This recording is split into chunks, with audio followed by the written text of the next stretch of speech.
out the circle. Why? Why would cheating make me more trustworthy? Because you might tell them something. No, because I'm so loyal that I would never hurt somebody. No. You're so locked in with this girl, like you tell her everything. We take you to Vegas, you like, oh no, I don't hang with niggas who I'll do don't the cheat next on their bit. girl, bro. Why?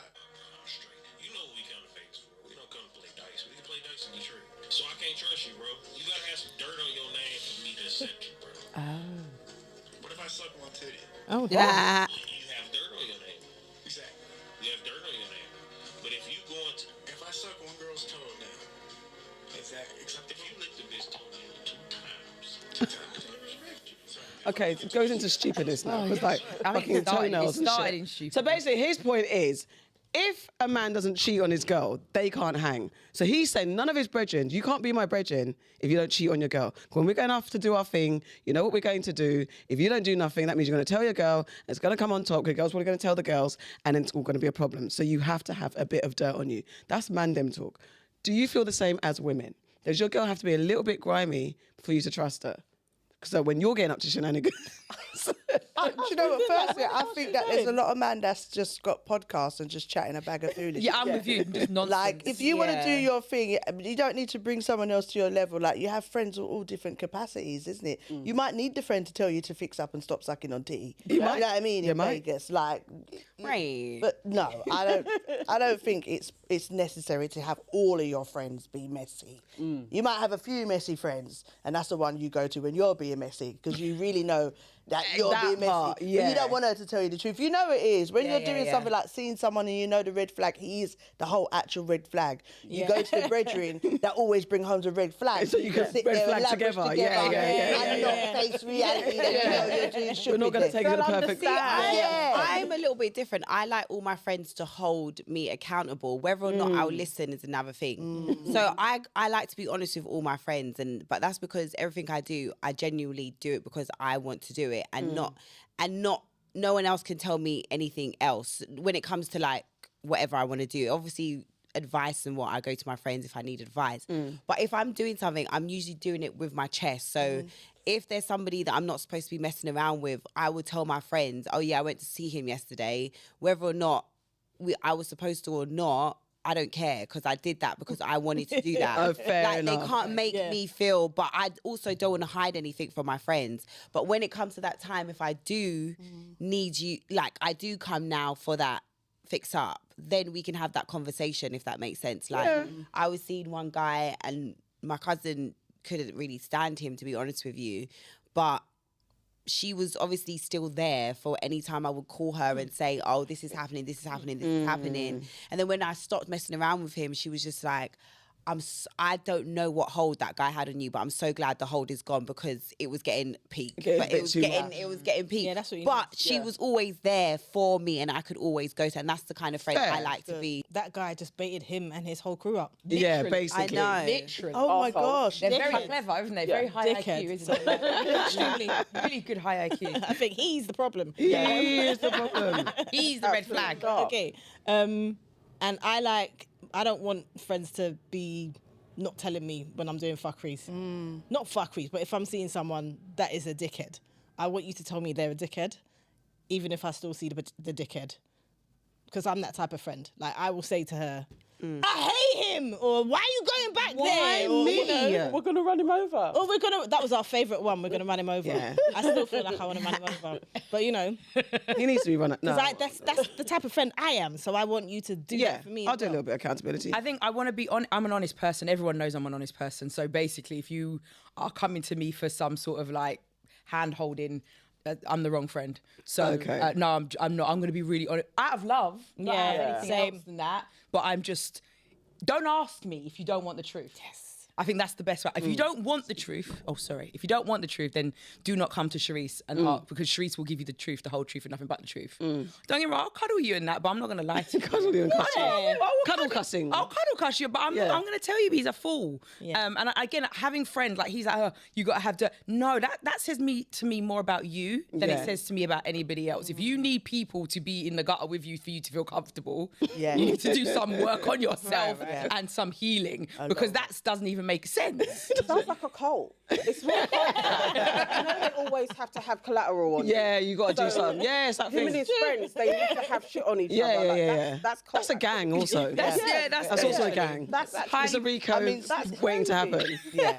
Yeah. No. But then you can't. On one side, that's mad. But I understand his like pillow talking. I don't want a friend that is gonna lavish to her their man. partner. Yeah. Like so. Oh, yeah. But I don't think you have to have dirt on them to not do that. Generally, you would know that in it. If somebody Yeah.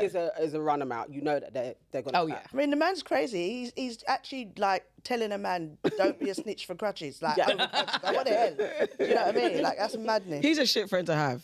Yes. He is a shit friend to have. Have you lot ever been in a situation where you know, if you tell your friends, they're just gonna get onto you, and you just held it back, as honest as you are? Are there times when you're just like, because I know when I'm in the boy that you wanted to run over, there's no point in me saying I'm going to see him when I was going to see him, because in the end you lot are like, well, I ain't going to go and see him. So I'm going to go to see him. I need to run its course. I need to personally run the situation's course till I am no longer needing to go and see that person that you lot want to run over. You didn't lie about it though. I didn't lie. I wouldn't lie, but you wouldn't know every single time I'm That's going. it. Yeah, But I'm that's like that. like- But I'm yeah. generally like that anyway. I'm like, if I'm but I seeing don't someone, I don't really. We're not young, so I might be like, I'm seeing them person for like 5 months. Yeah. You might not I don't necessarily know need that to every know yeah every time ins you get and your outs. fanny scratched. Yeah. You know what I mean? You do need to know. Not every time. You do, Like, because you know, your if I know that person there's scratching your fanny, okay, cool. Yeah, yeah, yeah. They might be a dickhead, they might be great. Yeah. But I don't need to know every single Yeah, time. but sometimes you just like, I don't need the outside world, because the outside world's going to tell me the truth. I just need to be Yeah, in yeah, my, yeah. in my life for Yeah. a moment. I've got those Especially friends when you've said that you're not not going. seeing them anymore. Yeah, yeah. if you I say- think yeah. I've had those moments where you know, it's like, oh, that person it's been off and on and off and on, and then you'll disappear. And I've got a particular brethren that would just send eyes. And I She'll just be like, know. I ain't heard from you for like 19 hours. And she'll just send eyes, and then I send eyes back, and she goes, Like, they know. yeah. Yeah. Fair dues. All right, that was that. Welcome to Your Aunties Could Never. I'm Auntie AK, aka A Kizzle, aka the auntie of all the aunties in all of the land. Right. And I'm here with, I mean, it's so long. I don't care. I don't I'm care. Farah, resident Caribbean queen. I'm Nana, aka the Black Fairy, aka Dark and Lovely. And guess what, guys? Amazing. We have been joined by some very special ladies. Very special aunties and cousins and nieces and nephews. I don't know, what are you lot, aunties? I'm an auntie. I'm trying to hold back from being an auntie, but the other day I was at a function Cousins. and I was serving the food, and I was you're an like, shit, auntie? I'm an I'm auntie. there. You're an auntie. Yeah. But No, when you're but you know serving what? I was food, one of the records artists because everybody else was serving. I was backing back the rum. Yeah. Right, as that's you should. peak auntie behaviour. Yeah. Auntie behaviour. Auntie That's will beyond be big auntie. That's Yeah, no one yeah, can yeah. tell me nothing, auntie. Yeah. Yeah, Everyone that's knew that about auntie. it. Yeah. Everyone knew about it. Yeah. So what are you? Don't try it. I'm auntie. Are you auntie? Really? You claim an auntie? Good, I'm good. 36. No, you're not auntie yet, are you? Yeah, I'm Apparently it's over 35. Yeah, it's now. over You 35. need to go and sit down in 24-year-olds writing about it over 35. To be fair, like They it do should need to be, sit like, down. You should be cousin I think it because should I could be should big, be big, cousin. big because cousin. Yeah. I was categorically told I was auntie. No. By my cousin who's pushing 30. No, it's, He literally came in the WhatsApp group yesterday. Happy birthday, auntie. If I could jump down that phone, like that. do you know what? I've seen And on he knows who he Instagram, is. It's the worst. I've seen someone say, "Oh, hi, auntie," and I'm like, "Brethren, you're 2 years behind me." Don't piss me off. Try Don't it. do that. And you know, it's always a guy, you know. Yeah, Always the a guys guy. do Always a guy. that. And I'm like, Always. do not try it. We were at secondary school the same get You're that. here. Don't I'm try it. happy to be getting An auntie. older. Exactly. But also, auntie's different badge than uncle, because uncle just doesn't yeah. sound sexy. Right. There's No, cool but uncle. don't try and auntie me Yeah. when we are peers. Yeah. I think the reason why we felt that because auntie now is different. 45 and 50 now than it was 20 years ago. Yeah, it's different. Yeah. That's It's a why we complete exist. different Yeah. level. Yeah. Okay, we're in the streets. Yeah. Mary J. Blige doesn't like being called auntie either, apparently. Yeah, I don't. But there's a familiarity with it. Some people don't like the familiarity because I'm not your auntie. Who are you? But I don't mind. Call me Right, auntie right. because you ain't calling me Yeah. by my name if you're that high. No, let me make it clear. Don't call me auntie unless you're my nephew or niece. That's what I'm saying. Until I tell you to. Right. And on that note, who are you? Oh, I'm Judi Love. I'm ZEZE MILLZ. I'm Sherice Blackman. And we're all here together. And now, the reason why we're here. Well, first of all, let's get into some party vibes. Because it was your birthday yesterday. It was my birthday. Happy birthday. Happy birthday. Happy birthday to you. Happy birthday. Oh, shorty. It's your birthday. We Shake your got bum party bum. like Shake it left and right. Shake it. Shake it. No, Shake it. Shake it. So we're gonna- she doesn't drink though, so we're going to drink in your honour. Basically for us. Yeah, so being 44, Sherice. I don't know, boy.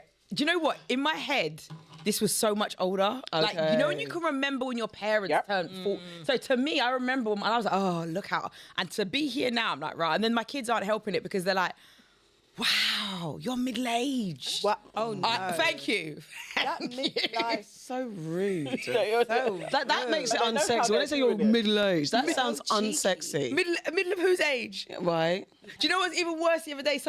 I did an Instagram with my daughter, and it like did really well. And someone came in the comments and went, "You could tell she was fine back in her day." Oh my day!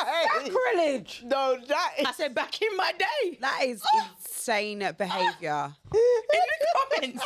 No. Did you bury them? The comments on Instagram are can tell diabolical. They're marginal. Young people today, you can tell her mum was facey. fine back in her day. So facey. So what's happening today? Yeah. Her Oh day. no! Oh my I would God. have got an attitude. I would have got an attitude. Good. I can't wait till they get older and they realise. Yeah, we say that all the time. It When you hurt lot- deep. I'm not gonna like cut me deep, but I was like, always can we do block and that. delete? Is that a block and That delete? is. No, that is a block. No, that's a cussing out That's in a public. cuss and block. What's your bum bum when you But start we've all been talking? there, Like, though. literally. Yeah. I do remember being in my 20s and thinking 40s was crazy Super old. far away and very up. Yeah. Like literally walking past the rave and being like, right. Yeah, why are you lot in here? Yeah.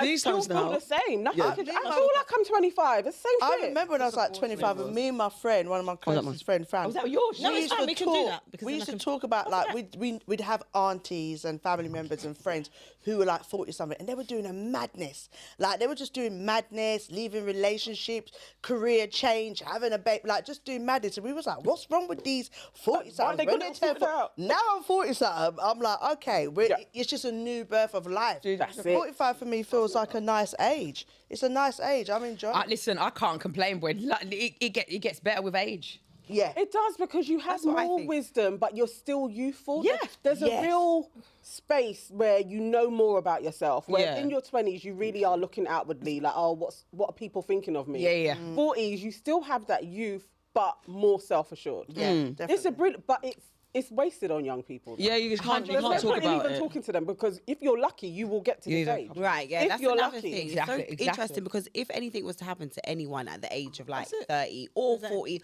or even That's yours. 50, even 60, when people pass away, people are like, oh my God, they were still so What young. are we doing Exactly. here? What Like are we when doing? if far- any people my mum's age group pass away, my mum, like I'd be like, do you know what I mean? Yes. I'm still gonna think 60. I'd be like, oh my God, they still had They had life to a go. good like Yeah. 20, 30 years. You know what I mean? Left of their My life. granddad So- passed away at 76, and it's like now I'm like, at the time, it felt like he was like not really old, But old. It felt like Yeah, he was, yeah, you know, yeah. granddad age. Now when I think about it, I'm like, that was no age. Yeah. Like, you know, he There's had still a life. bit more in the My tank. granddad died at 69, and that was when it was like, and that he was Wow. like the first person young, yeah. in my, like that was the first time I really had to deal with grief, and it was in 2012. And it really hit hard because now, like looking at, I'm like 69 is not Nothing. old, Nothing. not old at all, and I'm now like, mate, we were robbed. Yeah. Literally, we were robbed. That's how I feel. Yeah. I mean, my dad is going to be 75, so I'm like, that's kind of mad that my granddad passed at a similar age. Do feel robbed. But on that, let's celebrate life and your Celebrate 44th life. year. Are you going to cheers with some water, please? Pretend. Cheers. So I don't Bye. Cheers! Cheers! Happy birthday! Thank you. Chug a lug, chug a lug. We're going to do our usual enemies of progress. We're going to get into, because this is the creator, and these are some of the stars, creator and stars of the new Audible show, Do Not Disturb. Yes, can we celebrate that, please? Yes, Please. Cheers. Cheers to Do Not Disturb. It is Audible's first black. Yeah, all kind of. And not last. No. And not last. Amen to that. Series 2. First audio pod. What's it called? Is it audio story? Yeah, it's a scripted Audible original. Series, yeah. That's it. It's Audible's first black scripted Audible original. There you go. Wow. There we go. There you go. And Do Not Disturb is about three best friends who juggle love, sex, and self-discovery in a bold, funny, and unapologetically honest audio comedy, celebrating black British womanhood, friendship, and the chaos of modern relationships. That's what it's about. Right. Yes. Yes. Yeah. Yes. Real. Yes, You that's created it. That's it. That's it. All right. So I actually want to know, what's your role on the show? Oh boy. So, creator, writer, star, executive producer. What's your character's name? Wow. Saffron. Yes. Okay. I was trying to get Creator, I was like, hold on now. Don't executive hold producer. on. Executive producer. Yeah. All of that. We'll get into all of that. All of the above. All of Sherice's brain is up in that. What's your character's name, and tell us a little bit about her? Okay, so my character is Marissa, and I played a side chick. And Judi, who's your character? My character is Sade, and Sade, she gets herself into a little bit of problems. She's an out there kind She of is girl. out She there. just wants love, but woo, man, I should have read that last page on that. And Sherice, you didn't say who Saffron is. Who's Saffron? Okay, so hi, I'm Saffron. I'm one of the three main friends, and I'm kind of like the that friend that's like the glue, like the common denominator friend. Yes. Yeah. That's who Saffron is. She's the common denominator friend. So we've had a little listen. It's very fun. It's very good. Yeah. What we're going to do is we're going to do a bunch of dilemmas around the themes of that come up in Do Not Disturb and just have a little discussion on it. So look, my first thing is, can a woman ever truly own her desire without being judged? You talking about sexually? Sexual desires.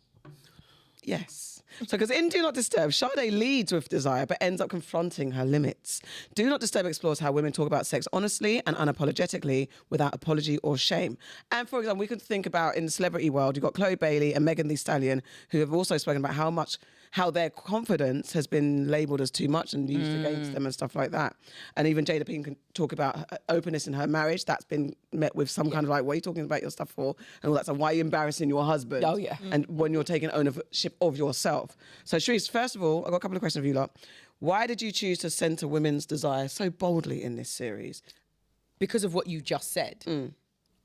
I don't think women get to speak or even be honest openly, outwardly, about their sexual desires and what they sexually want without finding some sort of label attached to them. Yeah. And B, black women definitely don't. And that's steeped in a lot of like, you know, that kind of fetishization, that over-sexualized black woman and all of that stuff. But it's, you know, at the end of the day, and these women aren't like, you know, young adults. We're not looking at, you know, YAs here. We're looking at grown-ass people that should be able to be honest and open about what they want in that department.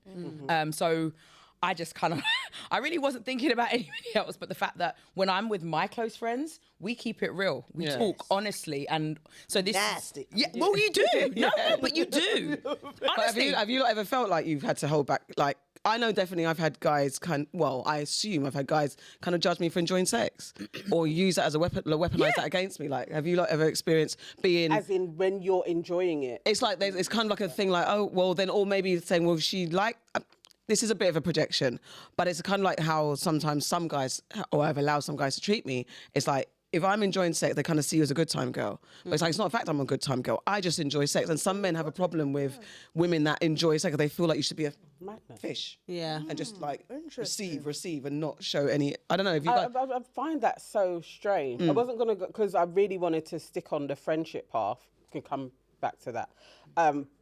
I really like Sade's character. I love that she was married as well, because that character usually in lots of any shows, the one that enjoys sex is usually the single brethren. Yes, So that's I true. was That's really true. like, I love that she's married and we get a well-rounded, with edges, married woman. I was like, I really like this. But I think in every friendship circle, there's one friend that will allow sex talk to happen. Yeah. I mean, there's always one that is just like, they don't have boundaries. Yeah. I feel like they usually are a Scorpio as well. I love that. Well, No. you don't really have that actually, but I'm thinking more of Sharona. She is the. She will just come out with all of my friends. Yeah, we got. She will lead, and then everybody will join in. Okay, but yeah. it doesn't seem to get so nasty if she isn't around. We've got one. Yeah, we've got one. yeah. And made me laugh because she thought Sade was based on her. Oh, really? She genuinely did, because she is definitely, like, when she was listening to it, I was getting the one-liners through on the WhatsApp. Yeah. And then by the end of it, she was like, oh my God. I was like, babe, I knew you would love this. But she is the friend that sends us down that slippery slope. Yes. And then everybody follows. Yeah. Are you not that friend? But personally, I'm probably the most sexual in my friendship. I can imagine you're that brethren. Yeah, I will. I talk about sex a lot, but also my friends will. They will like. Well, I've got one friend. She might join. No, I've got one friend that we will have a good time talking about like sex. Yeah. Like if I have a good time, she'd probably be the one that I'll call and be like, "Oh my God, girl, like I told you, shit, that was good." And then the rest of my friends are pretty reserved. Like they don't really like talk about it. I'm bi as well, so obviously that that can also be a bit like, ooh, like if I talk about women, so that's interesting as well. That's an interesting. Yeah. We don't have any. We don't have that friend that I'm talking. Anyway, I can't. You can't. Let me just be quiet. Let me just. What about you, Julie? It's interesting because because I'm a comedian and I find because I'm a plus size woman and a black woman, I find that work I do, things I do, the perception that is created is that I'm a very sexual being. Yeah. But when I was younger, I was not a sexual being. Like I wasn't as confident. You know, it was always like waiting around. I wasn't like, oh, let me have my fun. But I feel like the age I am now, knowing myself, I'm much more open about the conversation, what I want, where you must look, what you must touch. Yeah. I could do all that. And I was having this conversation with my brethren saying, I want to enjoy my body. Exactly. Yeah. Like I want to use this body. We're going to look back one day and think, oh my gosh, we looked good, we felt good. Exactly. I'm eating better, I'm exercising. Why should I not enjoy my body, which is the next level of having great sex with someone that's good companionship? But me and my friends, definitely, I've got friends that, you know, I don't know if it's the right term to use, bi-curious. Right. And we're open. None of our friends are, I think I've got one friend, but it's never an issue actually. We can be like, oh, did you see that girl? She looked good. Da, da, da, da. Like we're quite, and I think it's because we are quite open in our conversation.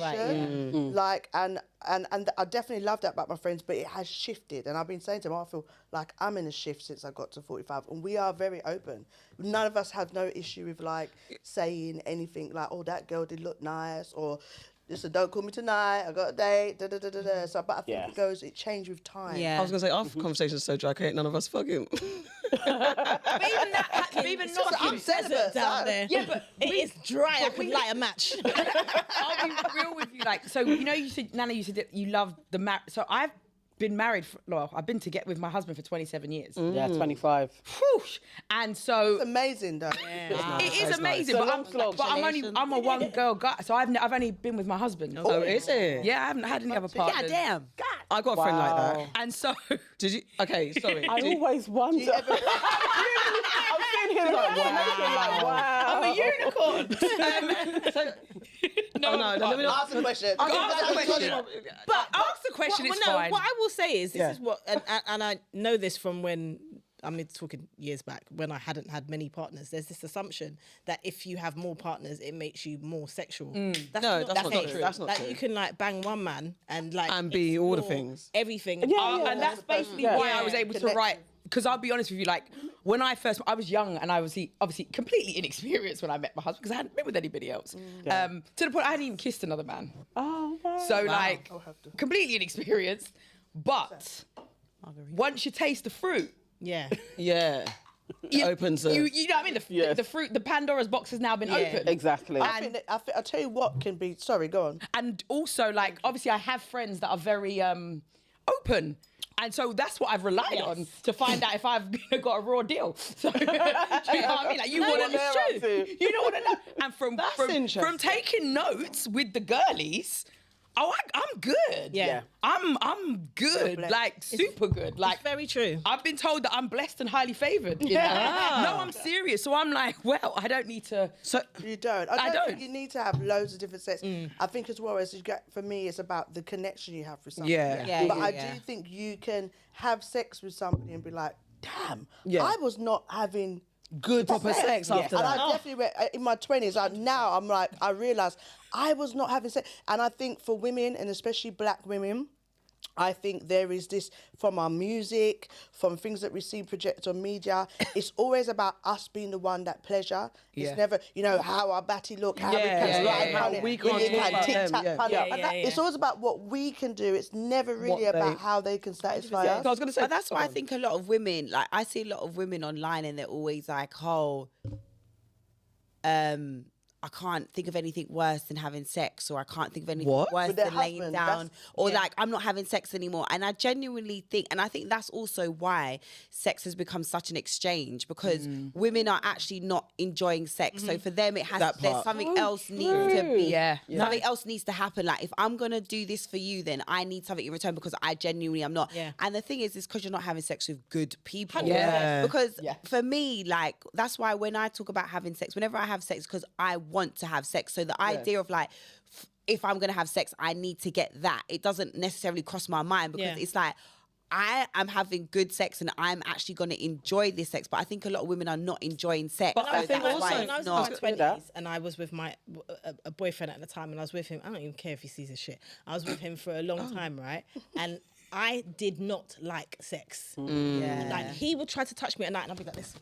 Yeah. Like, don't But touch me. why? Was he a Because pervert? of he was a him. wrong No, person. because Rabbit. I did not like sex with him. And Yeah. it took me sleeping with somebody else to be like, God damn! Yeah, and that's I'm This is convinced. I love I'm this shit. convinced. Anytime I see women Definitely. online talking like that, I'm like, you're not getting- having you're not good getting sex. dick down I think you're properly. so right, you know. Absolutely. But you're also, right. I think men make, like I said, that's that thing that I said, I've felt men shame women as well, like for wanting sex. Because there's the whole that thing like sleeping with someone on the first date, and then that means you're a whore of Babylon if you Yeah, do that. yeah, and yeah, all of that stuff. Oh, That remove- Babylon. But it's true. Yeah. It's true. Never heard that. But it's true because they make you feel like, okay, And so then, why 'cause would you want to their have thing sex? is, then if you did it with me, then Then you do it with must other find guys, and so- they've got so yeah. much. Therefore, they What was say- insecurity? when they did it. I think there's a lot of layers, though. Do you know, if it without being too deep, there's things like society, like Yeah. black women, religion, and Yeah. also traumas that a lot Yes, of black of women have course. gone through from young and have not healed from that. Yeah. So your attachment to sex has got a negative impact. Yeah. And Yeah. you don't Yeah. realise that when you're in that now position of having sex, you're actually being triggered. Yeah. Yeah. Yes, And, there's also and that. it's something that's not spoken about in our community. That is And so that's- true. And that's what a scared. lot of And black women are scared. holding. They're But really it's scared of important- getting pregnant. Yeah. As Not well, just because pregnant, but it's all of the things of you shouldn't be doing it, you shouldn't be doing it, you shouldn't be doing it, Yeah. and then you enter into a world where I want to. Yeah. So you're battling manner of against stuff. yourself, Yeah, all the feeling stuff. bad, feeling I'm bad, You know, the yeah, words that are shamed. associated: bad, shame, dirty. Yep. Whore of But- Babylon. So in the middle of actually having sex, where you're supposed to be enjoying it, Yeah. you're feeling shame, Yeah. bad, and dirty. And if a But man also, feels,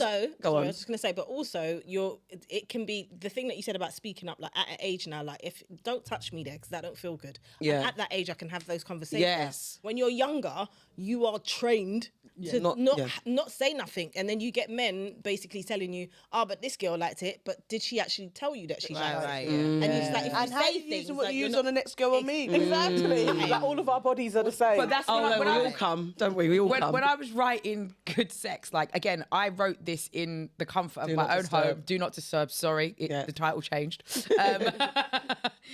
It's still Good Sex. Do not Yeah, it is, still yeah. do not disturb. Good Sex in progress. Yes. So it was literally what you're saying. It's the fact that you get to a certain stage in life where you can say, "Nah, not there. I'm not feeling that," or Yeah. and be comfortable doing that. Mm-hmm. So I wanted to write characters that were at that realistic stage in life where Yes. they actually took ownness of their sexuality, their sex drive, and didn't feel shame or anything for it. So that's where you kind of see the characters starting off from in the show. Like that's where they are jumping off from. Obviously, Sade, I really love writing Sade's character because, like you said, she's the married one. Yeah. The one that it's meant to be, well, you got it on tap at home. Yeah, and it's usually they usually are the dry character. in the Yes. piece. You- So I really was like, I love that she is the fun and the funk and the word. Yeah, When it's she good. said, "Where are you going? You better come back here."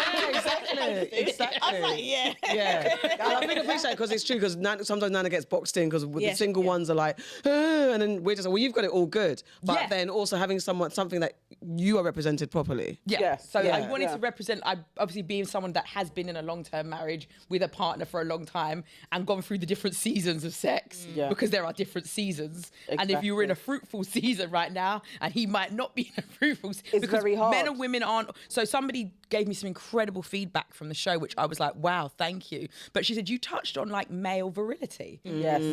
And black male virility. Right. These are like no-go areas because black Literally loved men it. societally are like always ready, always Yeah. on, Always on a tap, fuck. on Yeah. tap. Take it the minute it's off. Literally, black That's men are, true. and actually, that's not realistic, and it's not And real. it's not true. And it's not true, it's over-sexualised. I remember one of my biggest arguments was like, one of my biggest arguments with one of my exes was because he didn't want to have sex with me. Yeah. Yeah. And I was like, well, you must be cheating on me then. Yes. And he was like, what? Yeah. And I was like, because he lived in Bristol, I lived down here. So I was like, you haven't seen me for like the whole, it was a week. The whole 7 days. I was like, you haven't seen me for a week. And it's not like he didn't want to have sex at all. It was like that first night I got up there or something like that. And I wanted to have sex and he was just like, I'm really like, Tired. tomorrow, like you're here for the next 4 days. And I was like, well, who have you been then? Yeah. Who? And he was just like, this is very weird. Like, But because that. of black men, you're right, like black male. But no, I think even just men in general, Men like in men general. are always perceived that they always wanna want sex. fuck, yeah. When really, a lot of times, I've got a lot of male close friends, and they'll be like, if our finances are not in check, if our jobs are not in Yes. check, Thank you. if our lives are not in check, Thank you. sex is the last thing thing. on our minds. Like literally, If you've got, If you got a broke ass man who ain't got nothing in his life, he ain't doing nothing, not a Right. dream, not a penny, not an ambition, but he can give you the dang-a-lang-a-lang anytime. That is one walkless piece of that. separately though. And you know what's worse? They're good in bed. They're always good in bed. The waste man is the best in bed. That's all he's got. I'm addicted to that. That's all he's I'm got. gonna make sure this is woman. Listen, there is man out there walking for a night to sleep. Homosexuals. That's it. What's it called? Homosexuals. They will make you say, woo. Yeah. oh my god, so that's Devon's character in the show, basically. He's a homosexual. Yeah. Yeah, so he's kind of like, that's the kind of conundrum that Saffron has, because he did it really well, Yeah, but yeah. that's all that he did well. Yeah. Like, he didn't do anything else well. We've all been got by one And of them. sometimes as women, like because the really well comes so far and few between. Yeah, right? you you latch hang on. on to the really Latch on. well. Like you really like I You was, hold on listen, that like that. You convince Listen, yourself I as had well. one guy that like I used to call him Perfect Babe because he was, like I was saying to you earlier, I used to call him Perfect Babe because this guy used to bring me to tears not every single, more times I'd be brought to tears. Hold on, wait, pause. Tears, though. Tears. What is it? So you'd be like, actual tears. Judy. Like, what Like happened? it would, like tears would be like running down Because from it my. was so good. It would be so good, like Wow. so I have just never had like. Can I just have a PSA to all the guys that I've slept with Have you before? ever had those I've never ones had where you've had tears. to talk to yourself? You've had to leave the room and talk to yourself. That I've happened had to the me ones last where I've had night. to That run happened to away me from last night. She said that to her last night. Okay, that's good. I had to get up and walk out the room. When I you're got in up and I body, walked out the room. When Walked you're out. on the dick, Literally, and it's yeah. like, no. Yeah, I got up and I walked out. Girl, I walked out. I just said And you're 1 outside second. in Just the give me a hallway, second. contemplating your life, thinking Yeah. if I this is, but must, I just I said, must- let and if me- I do this, Yeah. Yeah. right? And they're like, then you turn into a right. banshee. You're like, just give me a minute. Give me a second to recompose what's happening here. Oh, But yeah. he used to always we used to have this like casual situation for that. I know we used to say it was my longest like casual situation because it was just that. But Yeah. I never could let him go because he That's a was soul. so That's a good. soul tie. Oh, it she's was going good to sex. take you to church It's a now. soul- She's good taking sex. soul It was tie. good sex. Your soul I was believe in snatched, soul your soul ties. was Because I've tied. been with guys that I reckon I was like emotionally attached to, but once the emotions had gone, the sex wasn't what it was. Regardless, it was always good. Whether you hated him or That's loved the him, he was... soul tie right there. How did you let him go? What was the severing Pray tie? Yeah, how did you cut them ties? Oh, we had we had an argument. And Okay. and we've had arguments before, but I think this one was the too was too far much. one. Okay. And it was too far, so it was kind of like it's probably not going to happen again. But I thought that the last time, but then he came back around again. Yeah, it happens. But Them this ones there. time, because I've replaced now. So that means he could come back if you hadn't replaced. No. That's He wouldn't be able dangerous. to. That was I a had a dangerous friend, one. she had a guy and it was a soul tie, and she called us all round. She's like, girls, I gotta get rid of the soul tie. I need you not to do this for me. This girl starts stripping off. We're like, what's wrong? She bring out a bag of sage. I need to sage that. I need you to walk around me. And we was like, stop your noise. Babe, 10 minutes later, all of us are walking around there with the sage. She got the sage. Yeah. She came and she got the sage down there. I was like, this is... But did it work? Did it work? She said it work? did, but I know she went back. I didn't hear from her. You know what? After you made me do all of that, you can't tell the truth after that. If I make you not sage my fanny But maybe and I go back, test to see if it dry, if there was like it might have not reacted the same way. It's a way. That's very true, because I think I'm in my era, my shift of like I said, I want to enjoy my body, but I have been celibate. And I'm enjoying being celibate because I feel like it's a bit of my power, because I know that when I do okay, hold on. when I do broke loose, Okay, what if married women? I actually want to know, married women, if you lot want a moment of like, do you know what? I just need my body back. Just give me a minute. Is that an easy conversation to have for guys, husbands? I don't want it for about a month. Hey. I just need. Can you do a Yeah, of celibate? course you can. Yeah. And it's okay. Because it's that long. Thank you. I've been with him my whole life. We've had a lot of sex. Yeah. Most definitely. Yeah. At this moment in time, once a month is fine for me. There you go. Yeah. Is it okay for him? If you think about it, But is it okay for him? I think so. But you have to know. Yeah, no, I I had know a so. conversation. You know so, but you have to know. Because- No, but Nana's doing a Gemini thing. Nana's also Nana. But he's a Gemini too. I know. I think so. Yeah, Are but you and both your husband? Geminis. So me and my husband are both Libras. Well, we're a week both apart. Libras. So Okay. Same, we're a week apart. oh my It's god, George's birthday on Monday. maybe you need to find yourself a man that's a week apart. I always say that I think my soulmate's a Gemini.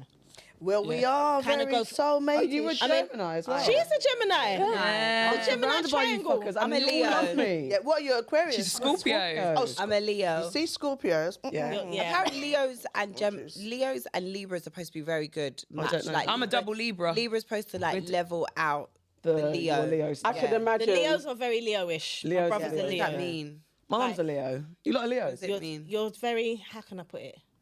You're very strong-minded. Very. Yeah. Very 100%. strong-minded. Like when my brother texts it, it's like, okay, I'll just leave you for now. I'll come back to you. Yeah, now. that's- I mean, that's a Gemini too. Also. There's no point having this Geminis. conversation That right is now. a But yeah, Geminis. Geminis. Both my girls are Geminis. Yeah. I really. Wow. We, And my, you have a Scorpio. so my house is very air. No, we've only got. know. We've got 2 Geminis, 2 Libras, and my son's a Virgo. Oh wow. In my house, I've got a Scorpio and a Taurus, and my mum's a Leo. Leo. Different. Leos are the best though. Okay. That's such a Can Leo you, so, thing to say. can you not have that conversation? How do you broach the conversation? Yeah. Like, no more sex, guys. sex. No, it's not like that. It may be like. So I would say in this season, he would try it a couple of times, and it would just be a conversation. Like honestly. Like these hot flushes and everything, I'm just not feeling myself. Like I just need Billy. But obviously, I'm gonna give you something. It's just not. It's not Nudes. weekly. Yeah. It's not weekday. But that's the And there's point. not gonna be any nudes either. That's It's a literally never conversation, happened. isn't it? Yeah, it's just. And not is that today safe type for you, of thing. Sherice? Yeah, because obviously there's been crazy spells like where it was just constant, and then it was quieter spells. And obviously since I've hit perimenopause, he has been so respectful for the fact that Love that. I've been going through some stuff. And even like with the hormones and Yeah. everything, like he gets it. He lays next to me when I'm like sweating, like I've done a marathon. Exactly. In the From bed next to nowhere. him from nothing. He's like, I think it's really educated him. But do you know what? When we first started dating, well, he didn't have like sisters or anything growing up. So he wasn't in a girl household. Yeah. So even when we were together, like, and I was having like really bad PMT and like my first day, he learned, like, he was like getting me like a hot water bottle and rubbing my stomach. And then he was reading, like, my husband's a reader upper. So he'll be like, yeah. Does he have a brother? Does he have a cousin? A single We'll brother. take his dad.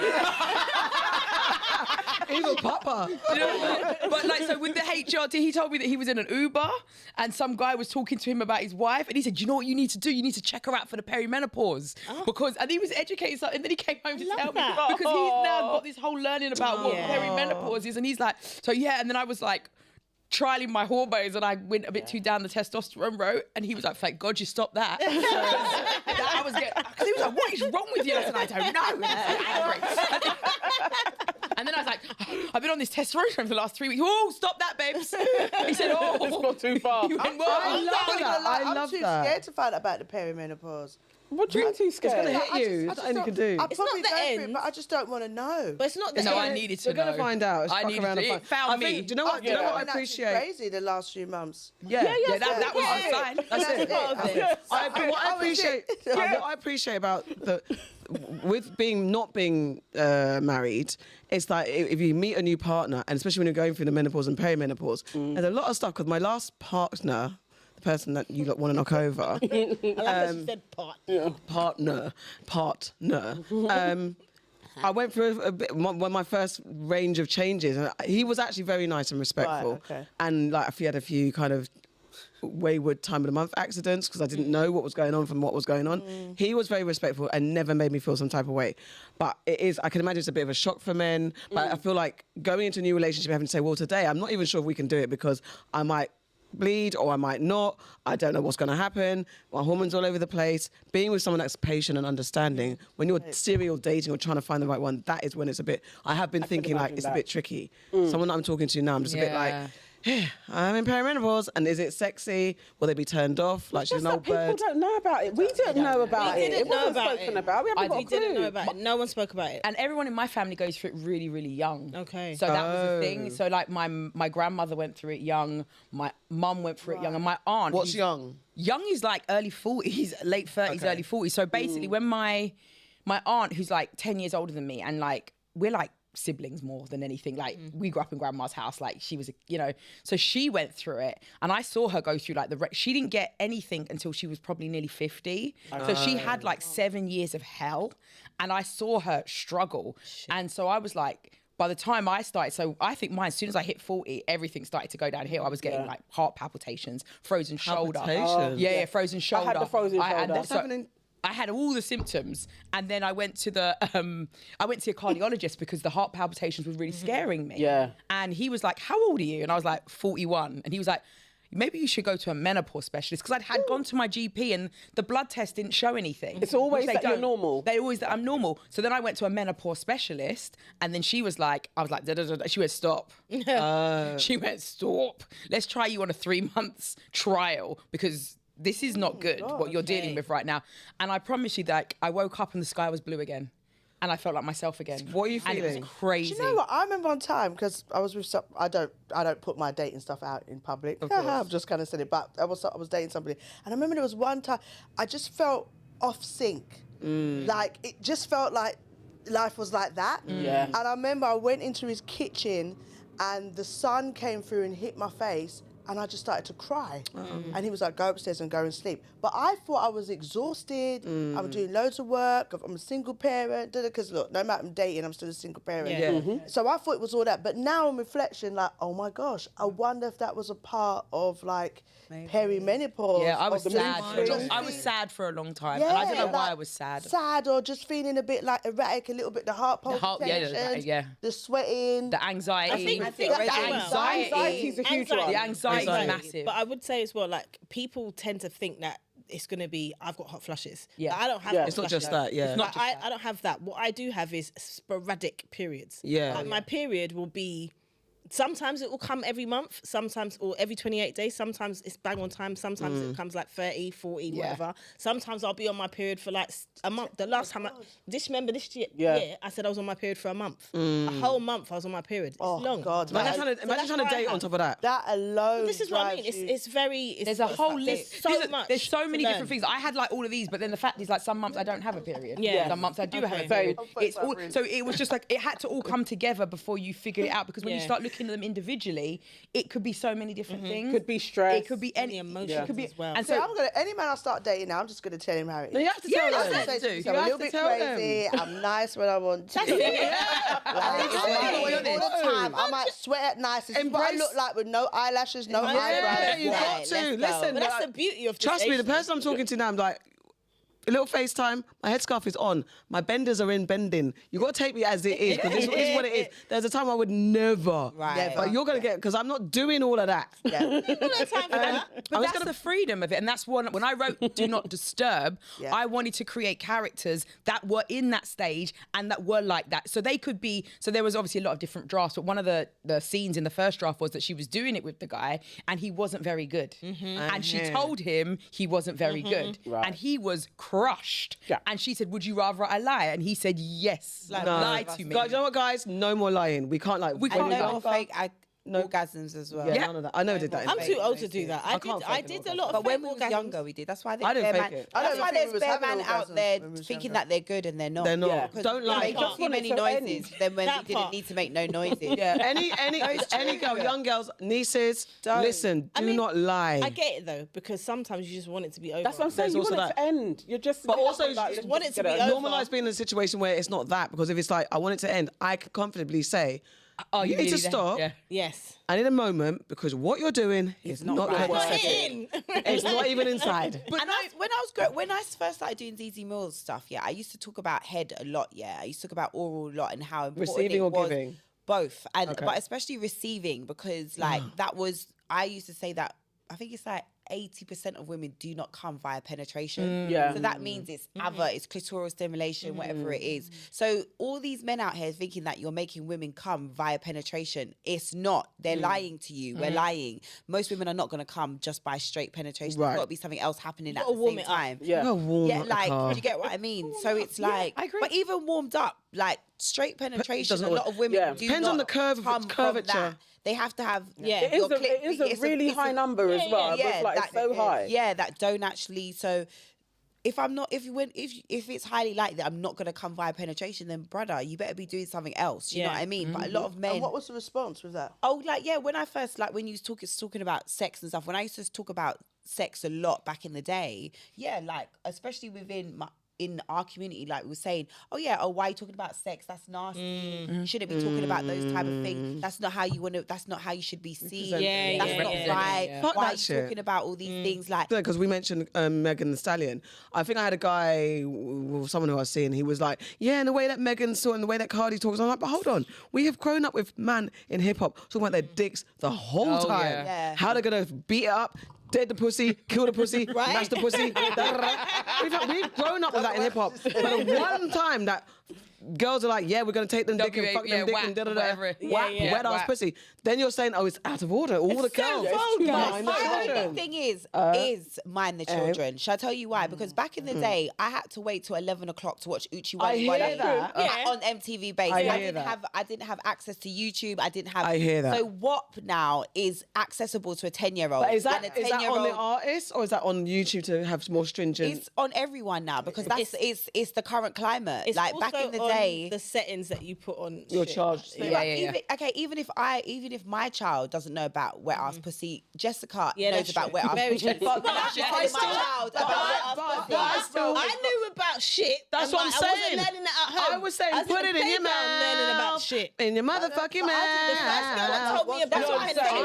I knew. I found it. Yeah, but what I'm saying, it was harder. It was harder to That's what we had- access. I hear it, I hear Nowadays, it. it's not as hard. It's But there kids are right always on going to yeah, find yeah. a way. But It I is. also It think is. as well, because some artists have said this, we know rappers, female rappers, UK rappers, that are not over-sexualized. Their music is not hardcore sex, and they don't do as well. No, yeah. They're so talented. That's a problem. That's So they don't industry. get pushed. That's Those industry. at the top Yep. are the ones who are navigating that's- and actually, are selling a particular narrative because they know that sells well. So you know that That's a there's problem. young women that are going into the industry and they want to rap consciously, they want to sing consciously, but they're like, you should wear this, you should do a video. look Yep. That's the problem of it all. And then on top of that, like you said, it's more accessible. Yeah. So I do don't get me wrong, all of them, they've got their talents, but I do think in some areas, like you're saying, it's a little bit dangerous for the younger audience. Yeah. It's too much.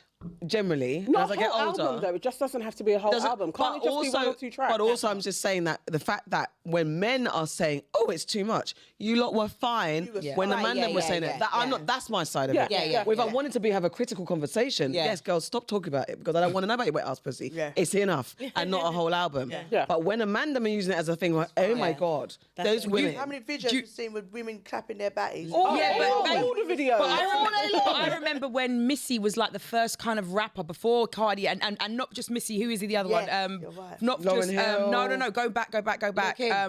Lil' Kim. Yeah. And so when I remember hearing men say, because obviously Missy would talk about going down south and chom, and they were like, but you know what I mean? Get your freak on. Missy did it so differently. Yeah, she does. And that's what I'm saying. Because it wasn't overtly. But I don't want to That's police what women nice. in this kind of man versus. If a man's going to talk about his cocky and how he's going to ram it, let a woman talk about how she's going to sip on it and ride it. Yeah, fair. On that part. But when it comes to accessibility, then it's everybody in the Everyone. bin. Stop it. Because it's too also much. on the separate hand, I have the same energy for the violent music that makes Exactly. So I'm always on both sides. I'm True. just like you're forcing this imagery down young men's throat, and also the ladies, you're forcing this imagery down the young women's throat. Like to me, they're both just as bad as each other. 100%. Like that's why, 100%. I do like we're in a space now where men talk about sucking pussy though.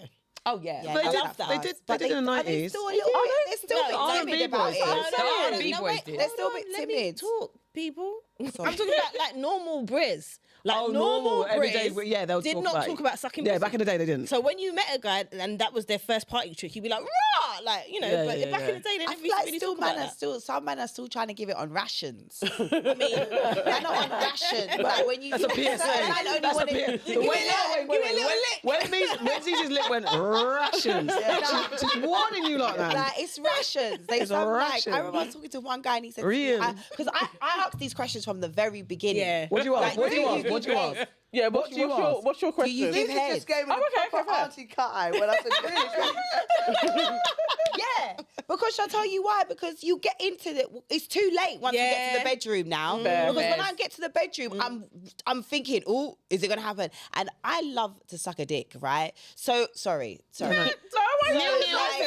So I love that. So my thing is, if I'm giving, not that I want it back, but you want it back. Let me know it's not on because rations. I Let me know. I don't necessarily give to receive because I genuinely do like to do it. So I will just do it for fun, right? Yeah. Okay. So it's just like, okay, cool. But then it can't just be, it's me all the time. So I said to the guy, like, oh, do you like giving? He said, yeah, cool. Like, come on. So I was like, right, cool. So a couple times now we're having sex. Where is it?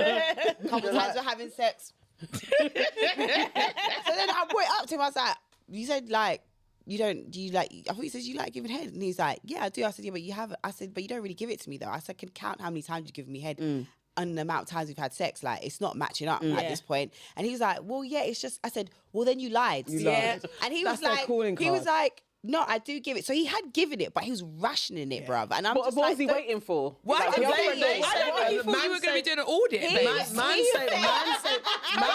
it for the I one. don't think he thought Man save it for who they really like. Right. Because That's what, because I said to him, why are you? And then he's like, he goes, I do it, but it's not something I do all the time. Oh. So he had given it to me. But for me, I think that oral should just be a part of sex. Whereas Right. his thing is not all the time. They said, men So tend he to will- save it for the woman that they kind of feel more for. But I mean, but I not don't even think that. some of No, them- he was saying that. So he gave me head.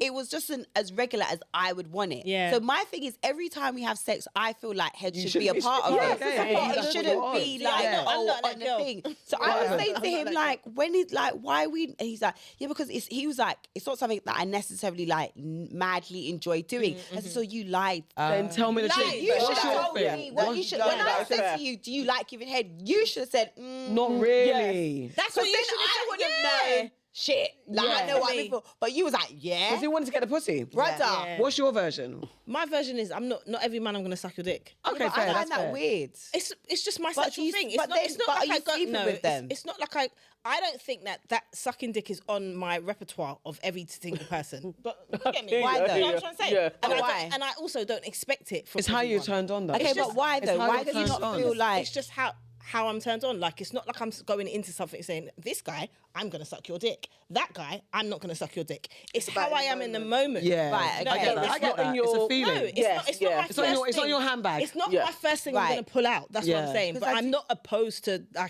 do find it weird like we're saying how men be like, oh, I'm saying it for a special person. I find it very weird when women say that. Because for me, it's like, what's more intimate than a man being inside of you? So you're gonna not you're not gonna give him head because, oh, that's reserved for something special. That's not what I'm saying. No, I know that's not what you're saying. That's why I was asking, like, for what reason? So for me, I find that weird because the most intimate thing is someone being actually inside of you. Like, you can't get more intimate than that. No, but everyone's different because that version of penetration might not be. Head might be someone's first thing. But that's wild. That's mad. But that's to you. But someone might be like, that should just be oral. across the board because I think it depends on. How can oral be more sacred than someone being inside of you? But I don't. It depends. That's what I'm saying. When man say that's no, because I think it's everyone's thing. Because you might not even come from. If you don't come from penetration, and it's not your like, you're like, okay, I can take that, but what I really get turned on by is by someone giving me head or me giving head. That's your pleasure point. You cannot, because someone gets pleasure from sucking toes. I don't. Yeah, but a lot of women, but that's not the reason why a lot of women say that though. A lot of women say they're not giving head because they want to say because also you only do it for special people. But my thing is the virtuous thing as well. Right, because yeah, there's that thing that you got to free yourself of that. Because a lot of women don't enjoy giving head. No, because we were shamed for giving head. Because back in the day we were shamed for it. Genuinely think a lot of women do not like giving head. I don't know. So they will only do it for certain people because they know you enjoy it, but I don't necessarily enjoy it. I don't know if I can give those stats all the time because I don't enjoy it. On the penis. Yeah, because she's got probably like wet willies. I can't fucking stand it. It's What is disgusting. wet willies? Ask her what wet willy is. Vomit.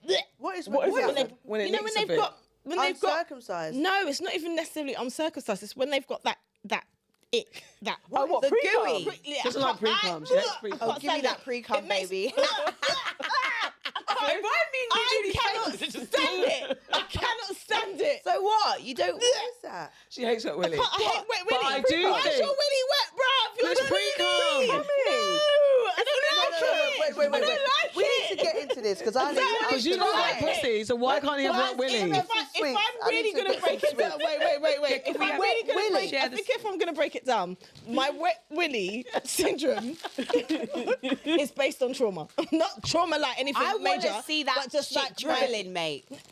I'm confused. Because We haven't even. Listen, guys, can I just say something? Guys, can I just say something? We haven't even got to our.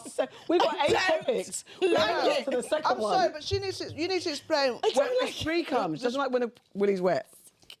And it's got. But that means he's excited. That's what I'm saying. What? Like before we've done anything, your willy is wet. Oh, I'm with you. God, you had me so confused. I was like, Before where are we? we've done anything, But why that's is like your your willy vagina's wet? wet, though. Your vagina's Okay, so wet. I'm with you. Do you hear me? Before. Yeah, but we've done before it- he's done No, anything, no, he's no, excited. no, And I don't. no, Why stop is it wet excusing before it. they've done anything? That What's is go- no, I'm wet. just Found a friend. You found a I friend. know what she was talking about before.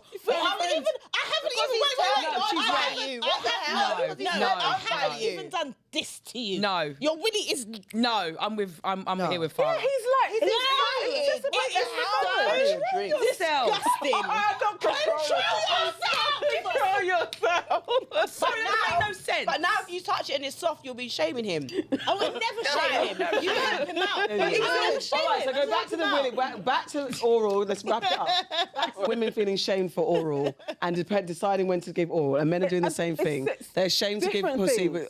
depending on who it is. shame, and also Give some head. people just don't like I doing think it. also culturally, And as religious. black women, Yeah, we've been told that we shouldn't give head. Absolutely. Back in the Shine day, us on, all that giving shit. head, right? Giving head wasn't. You didn't give head Yeah. back in the day. It was that was it for was certain taboo. type of gal. That Oh was yeah, for real. That was Shoulders. banned. So that's Yeah. what I'm saying. So that historically is still in a lot of black women's And I head. think, if I'm honest, like that was in my head early days. Right. That was definitely in my head. Like you're not giving shiners. Yeah, because Oh my God, I like that word for Yeah, you're a it. shiner. Yeah, the shiners you didn't. because Imagine you you're a didn't. shiner You ton. were- it's you were only classed as you get, you get more sexually, it's got something. what's the word I'm looking just for? something.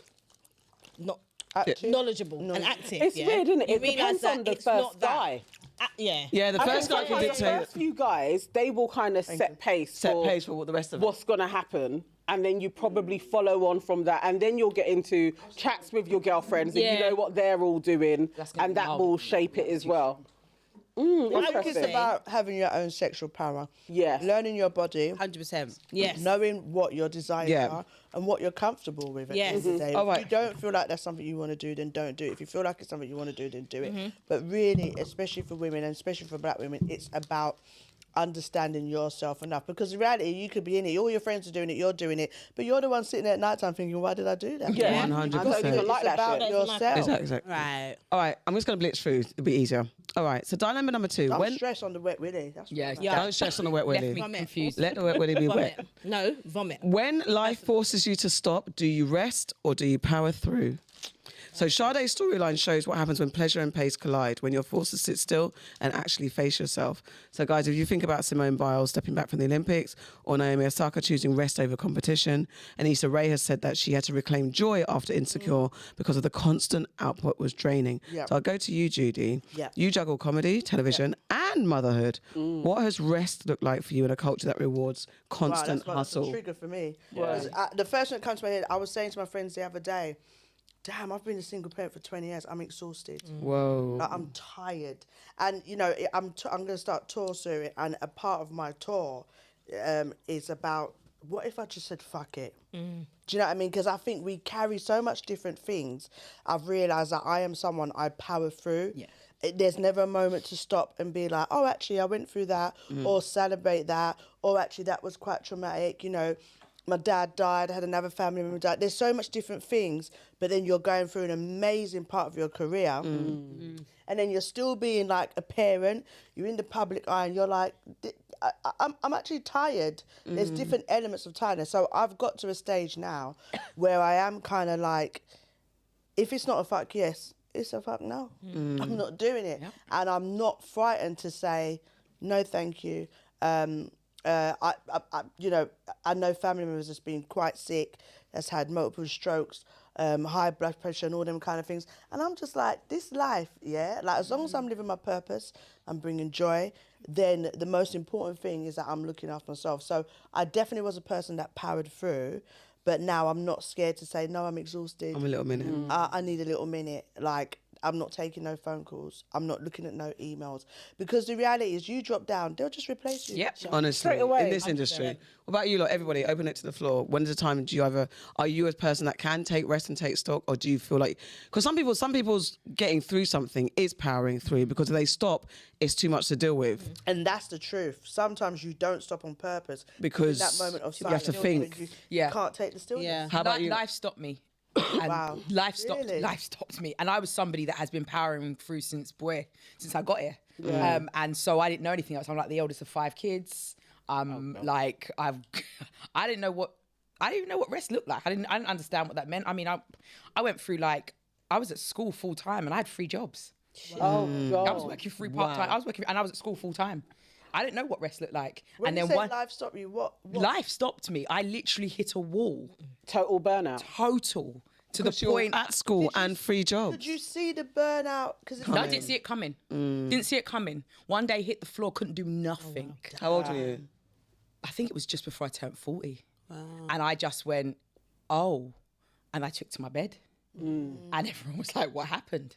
Because I'm someone that was like 365 miles an hour, didn't slow down, didn't stop, just went, powered through was who I was as a person. I was everything and everything to everybody. Yeah. And I didn't know what anything anything else looked like. That's all I knew. And eventually I hit a wall and it said no. Yeah. And how did you get out of it? I went to therapy and I got a therapist, and I'll never forget this, the first session I had with the therapist.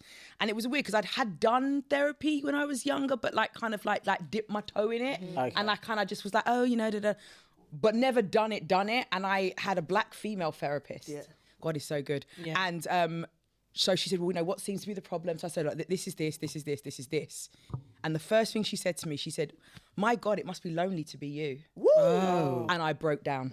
But I broke you down. see with them black female therapists, She this just is a licked black me. woman. She just I've went- gone into my therapist session before, and she's gone, and I've gone, they're just boiling down the place. And so every session she was like, so what are you going to do now? I said, lie down. Yeah. Lie down. Lie down. And I learned to lie down. And how did you let the world around you know, like your husband, your children, and your colleagues or whatever, people that are expecting from your family, how did you let them know that I'm tapping out and I'm taking my rest moment? I mean, obviously the people that live in your home are the first people to see what's happening. Yeah. They know you're in your bed. Yeah, and they know I'm in my bed. And they were like, not even know, I was in my room, in the bed, alone. It was like, bringing up, and it was like, my son used to bring up my dinner, my husband would cook downstairs, and my son would bring up a tray of food for me in the bedroom. And I was going through stuff. Yeah. But now I'm on the other side of it. My God, do you know the best? I'm actually so glad it happened because I've got teenage daughters, 21 and 18. Well, I love it, teenage. She's not a teenager, she's 21. She's a baby. But to her, she's a teenager still. And she literally said, I literally showed my daughters it was okay to stop. Where life as young black women was going to teach them, like it taught me, you are a strong black woman and you own that like a badge of honor. Yes. If that had not happened to me, I don't think I would have been able to give my daughters permission that they don't have to be that. And from that, I've seen my eldest go, no. I mean, I watch her every time she says, yeah, no, I'm not doing that. And she doesn't she's learnt from me, not the best probably way, but the fact that I said, no, I need to stop. And I need to take care of myself. And so now I do things like my husband makes me laugh because he said, I hear you say, I'm going to treat myself one more time. But it's become a new mantra. What you said is so important because I think I had this with my daughter about a year ago. Like she powers through. She has been a power through person. And there was one day she wasn't well. And I was saying, just all right, baby, you just wrap it yourself in your gut. And she was just like, I'm not feeling well. I said, oh, you'll be fine. And then I stopped myself in my tracks. I'm like, exactly. I thought to myself, this is the moment where I could change this generational cycle. Switch. And I said to her, sweetie, if you're not feeling good, it's okay. There you go. I've got you. And she looked at me. The girl was putting on her jacket. She had fever. She was still putting on. And I was like, you'll be fine. Yeah, just don't. You could drink. And then I just in that moment, because you're so true. It's bigger than just like, teaching them now. Actually, this is a generational thing. Yes. We've seen our mums, our grandmas, our great grandmas, aunties popping down. Yeah. And I was able to say to her, it's all right. Yeah. Because we've worked on, take the day off. The little £69. The little minimum wage. But do you know what is so beautiful a few years later now? Because I think this is, obviously my daughter wasn't 21, so she was obviously like 16, 17, 18. And it was crazy because now, obviously, her and her sister works in Superdrug. And she said she did a long shift. She did a shift, so I did 6 a.m. to like 1. She was doing the stock take. And she came home this afternoon and said, so I'm going to go take a nap. She said, Some me time. She said, I got up early and did stock take and was at work at 6 a.m. So now I'm back in the afternoon. Watch me take a little nap this afternoon before I do anything else. My niece is like my niece doesn't work like full time, but she does like quite a lot. She'll be like, yeah, I just need to have time for myself. No. But that's classic Gen Z. And I'm like, That's a Gen Z shit. how many days have you worked this One. 3? It's Auntie. I don't need to hear it right now. Now's not the time, but I need to tell you that. I love my Mimi. Big up Mimi. You know what? That you really struck me. Hadn't actually thought about it, but when I was 14, my mum had a stroke, a mini stroke, and it was totally stress, working, doing all of the jobs. And when I stopped being an entrepreneur and being a podcaster, and my mum was ill then, and telling her like, I hate this. And she was like, but what about money? And then she was quiet for a second. And she was like, if you're not happy, don't be like me. Mummy. You're not here to bar today. Honestly. I know, it was like, for real, like she just gave me permission to really stop and throw myself into what I love. But we sometimes need to do that as women for other women. Yeah. We don't have to be like my grandmother, Queen, did everything. 6 children, one after the other. She didn't stop. And I look and I think I said to my sister, because my sister's 10 years younger than me, I said to my sister, she was talking about her daughter and I was talking about my daughters. And I was like, we broke the cycle. Yes. We broke the chain. Yes. Our girls no, there is a different way. Yes, There's you don't have another to way endure. to be. Exactly. They don't have to carry that mantle of strong Yes. black woman because it doesn't exist. And actually, it felt like a noose around my neck. Yeah. It definitely is. When I did my masters in social work, my dissertation was on the emotional impact of the myth of the strong black women. And I'll tell you what, like my mum had 5 strokes. So I did a whole look at black women, and just not black women, but every area I looked, mental health, criminology, like crime, all these kind of things, health issues, all this stuff, birth. The high rate who was affected was black women. Yeah. And it was that mantra of being strong continuously that put us in that area that really just mashed us down. And it was, I mean, I needed therapy after doing that dissertation. I can imagine. I looked at my mum's life, family of life, other women, the women before us, women beside me, and it was like what the hell? Like you said, so when you're saying that we're breaking the generational curse, it is so important. Like, it's okay even for us at this age to be like, I'm having my soft girl era. Like, I don't know if let me like, just take a ever chill. feel guilty sometimes. You ever be like, No. take it. Oh, I love you, ZZ. How do you go and finish what you're No, saying? when you take the day off, do you ever feel like, No. How do you take care of yourself, young ting in the room? I sleep a lot. Yeah. There you go. I like to sleep, but also I have worked like 9 to 5s and stuff like that. And Yeah. like, only in the last, like, I would say since lockdown, so 2025, I mean, it's 5 years I've been able to do this as like my job and whatnot. But before that, I would do my 9 to 5, then I'd go do film ZEZE MILLZ show and whatever. But one thing I have always like been, I am a big advocate for being mediocre. Like, I want to be mediocre in life and get praised for being excellent. no, you know what? That is what I want in life. And I hate, do you know what I hate? What I hate is that the word is mediocre, because I think it's like, can we just be normal? Yeah, because Normal. allowed to Normal. say Yeah. that. Why must we be excellent all the because time? I said this the other day on something. I said also the idea of black excellence is It's annoying. That's like the worst thing they ever told us. Yeah. Because it's like It's we have to. It's on this subject of we have to work 5 times Yeah, harder. fuck that like shit. doing all this stuff to be excellent. When Yeah, really fuck it. us surviving in this world as black women is Excellent. It's excellent. Like, do you get what I mean? Us waking up every day, being in spaces and navigating spaces and raising children and doing all these other things. That in itself is you're doing black excellency. Do you understand what I mean? So for me, like, everyone else gets to be bloody mediocre, yeah. but we have to be excellent and then still get treated as if we're mediocre. Yeah. Do you know what I mean? I wanna So change it's the word like, to why normal, don't just I just normal. be mediocre and get what I'm, do you know what I mean? Yeah. And from young as well, I realised that I didn't want to wake up early.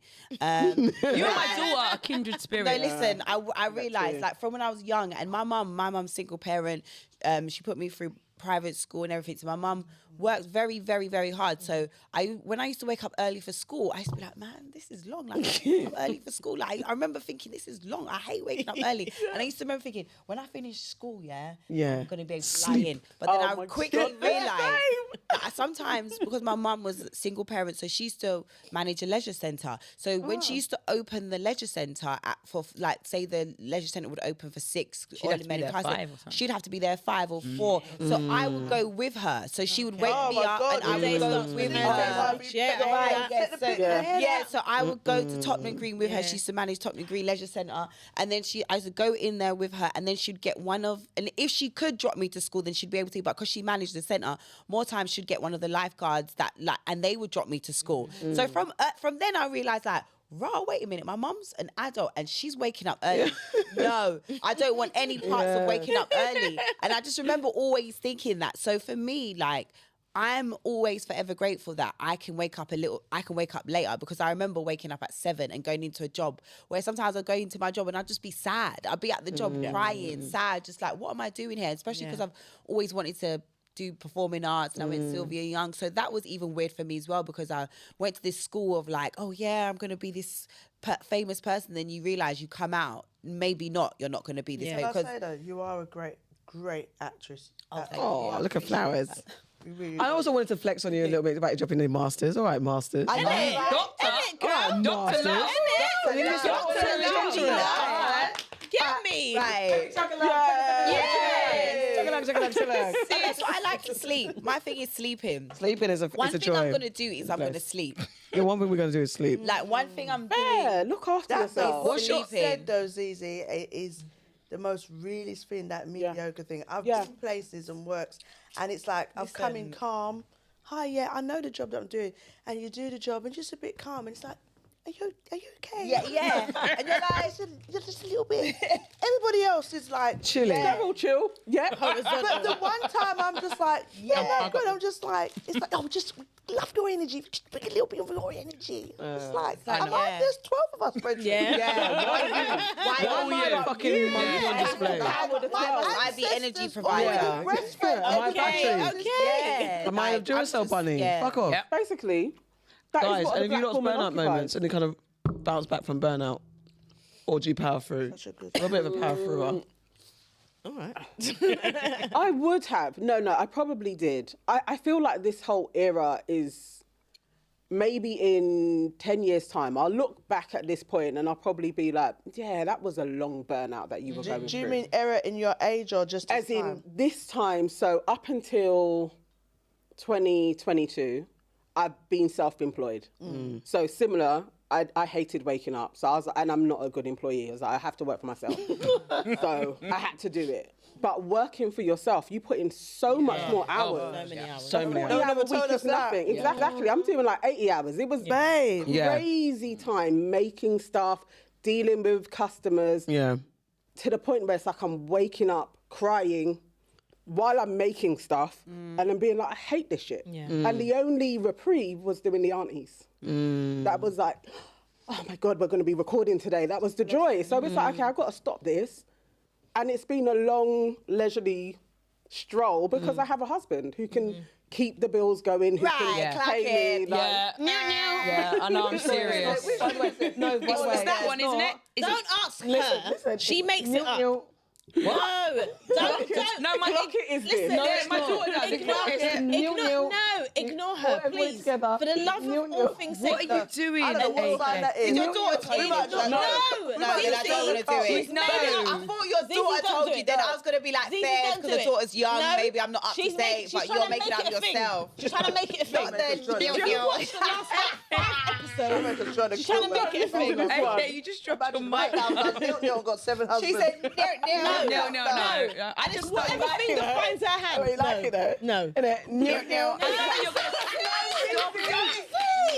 You're going to turn that into something You now. have given her a clip now. Why would you do that? I'm scared to do it.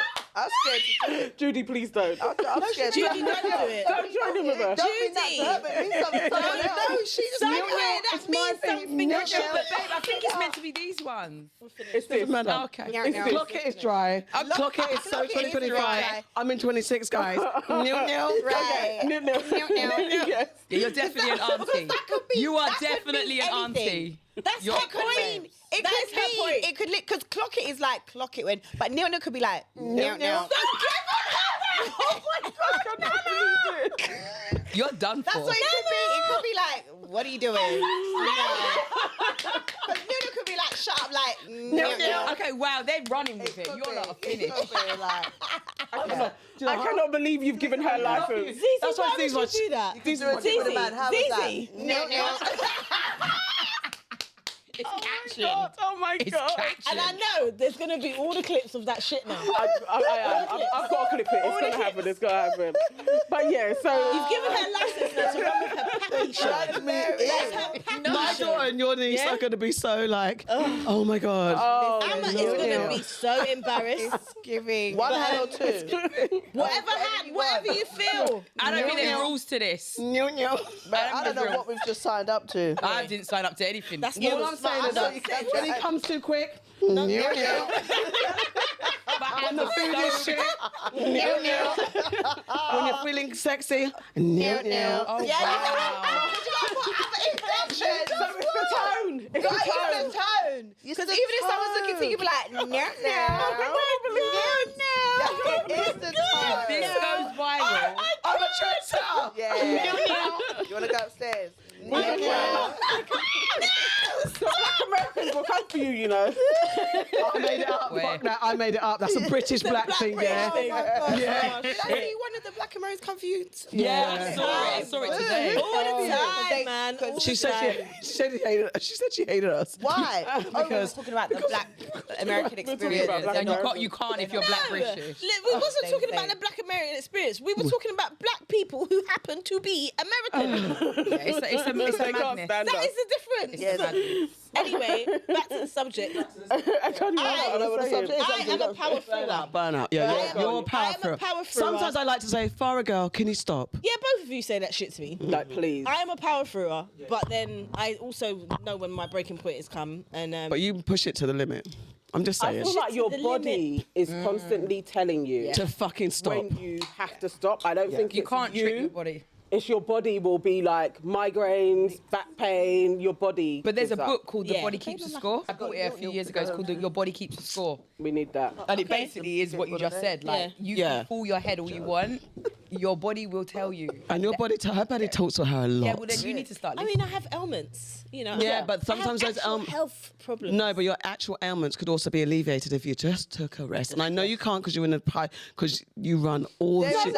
She runs. That's not a There's word. an actual book. It's not a called- you I don't know if can't. we can say Can. it. She can. Can I mention a What's book? it called? Go ahead, go There's ahead. an actual book called Your Body Speaks Your Mind. And it tells you, like, different parts. If you're having back pains, how that's about the pressure of life, or if it's your knees carrying too much weight mentally. Like, all of it physically is connected to the mind. Yeah, I definitely is. believe that. Yeah. I do believe that. For sure. Oh, so when Judi says it. But I'm also someone who's not opposed to. I know when I'm getting to a point when I need to have therapy. You do. Therapy's a beautiful thing. I've still not had it, and I definitely need it. You haven't had It's a it? beautiful Because thing. I don't know what it is for me. It's like finding a new man.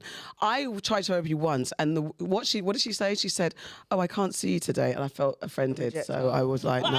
I will say that it is about the therapist as well. Yeah. You have to feel comfortable and safe. Like, I've had therapists before when I'm like, Nah. no. Judged. No. Why? I'd love to be a like, I had a therapist Same. when I was at BBC, and they sometimes give you treatment for things. And the woman, every minute, I'm talking to her about life. She's talking to me about who's in the fucking television centre.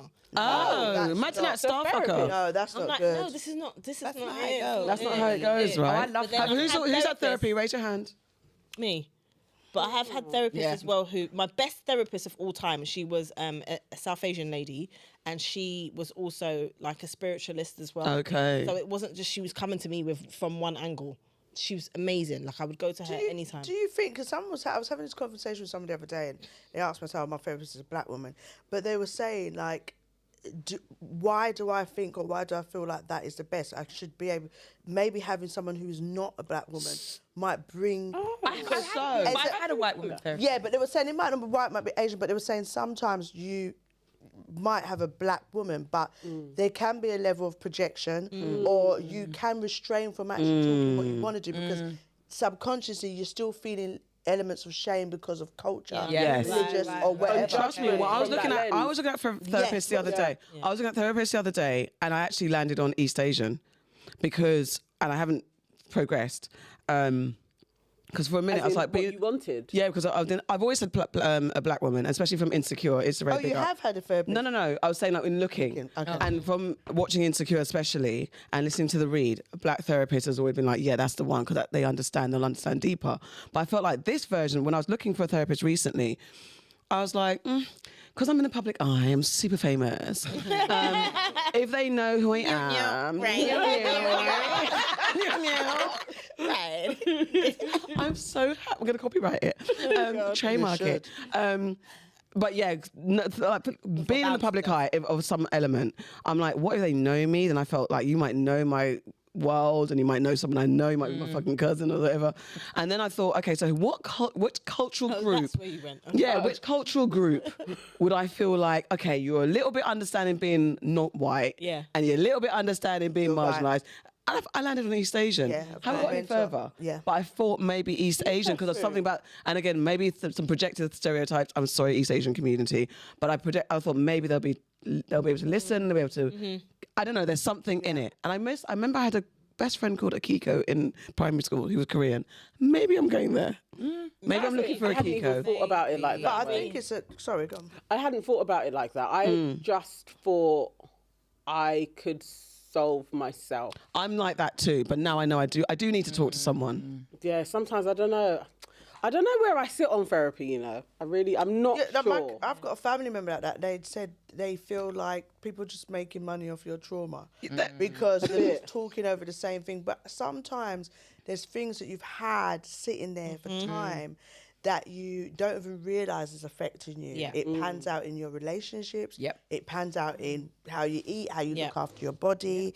It pans out in the kind of work that you do. So I think it's important. Maybe that's me being biased because I want to Also, be there's a different types of therapy Yes. as well. So Yeah. there's you can Cognitive do the behavioural and therapy. I remember I was talking to Jordan Stevens. I think he does something called Yeah, something, I know yeah. what you're Was it And say? that's- What does that Say it, have? was I it? can't remember They what it's talk. I called. think it's 2007. Isn't it? EMT. It's the light. It's the light therapy one. No, that one's not. He doesn't do that one. But there's Is that the one another where they go into kind of like a No, this one is like talk about he was like from the moment like you sit down, they read body language. So sometimes you're not even Okay. speaking.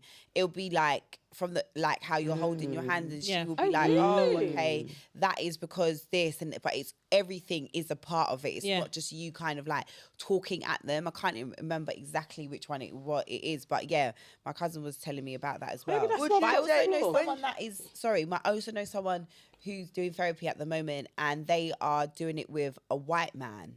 And A black she's- woman. yeah, Yeah, black I know some, woman. yeah. Oh, and that's she too deep. she was, and Yeah. she's had therapy a few times before, so she's very like well versed on it, and she researches a lot about it. And she'll be the first person to be like, no, that just doesn't sit right with me. Like, and she's been like, no, it's been great. Like, I know she's- someone as well. And I don't know if that's because she's done therapy before, so That's it's fair. like She knows maybe. what it's after. Yeah.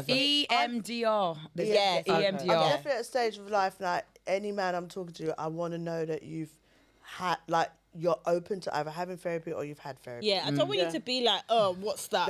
What are you gonna? Yeah, because if I say I need it or I'm having therapy, like I don't want you to be like, oh God, like. I mean, but I've got there's a level of man that we meet. What? I don't do therapy. New. You feel they don't? Because depending on where you're meeting them and how you're meeting them, Yeah. there's a level of, especially within the community, that are like, fuck therapy, man. See, I wouldn't want to the be last- with somebody that's like a fuck Yeah. therapy. I would like thinking of how Marvin Harrison has changed. I mean, Yeah. Even talking to Travis. Does Marvin- Travis J, when he was telling us about his therapy journey, I was Yeah, like, this that's is very amazing. Like, it's, you Yeah. can I tell he had wish matured. more men would do it. Yeah. I do think it's a slower burn. I will say to the effects of therapy, and I take inspiration from the younger generation, but the other day there was a domestic dispute, a little argument, and how I handled it, my daughter said to me, your therapist needs a raise. Wow. I know, she's Yeah. dropping the bars because she said, wow, mum, the Yeah. way you just, okay. And I have changed, do you know what I Yeah. mean? Like having, for me, having a black female therapist was a game changer. I felt seen in a way that I've never felt seen before.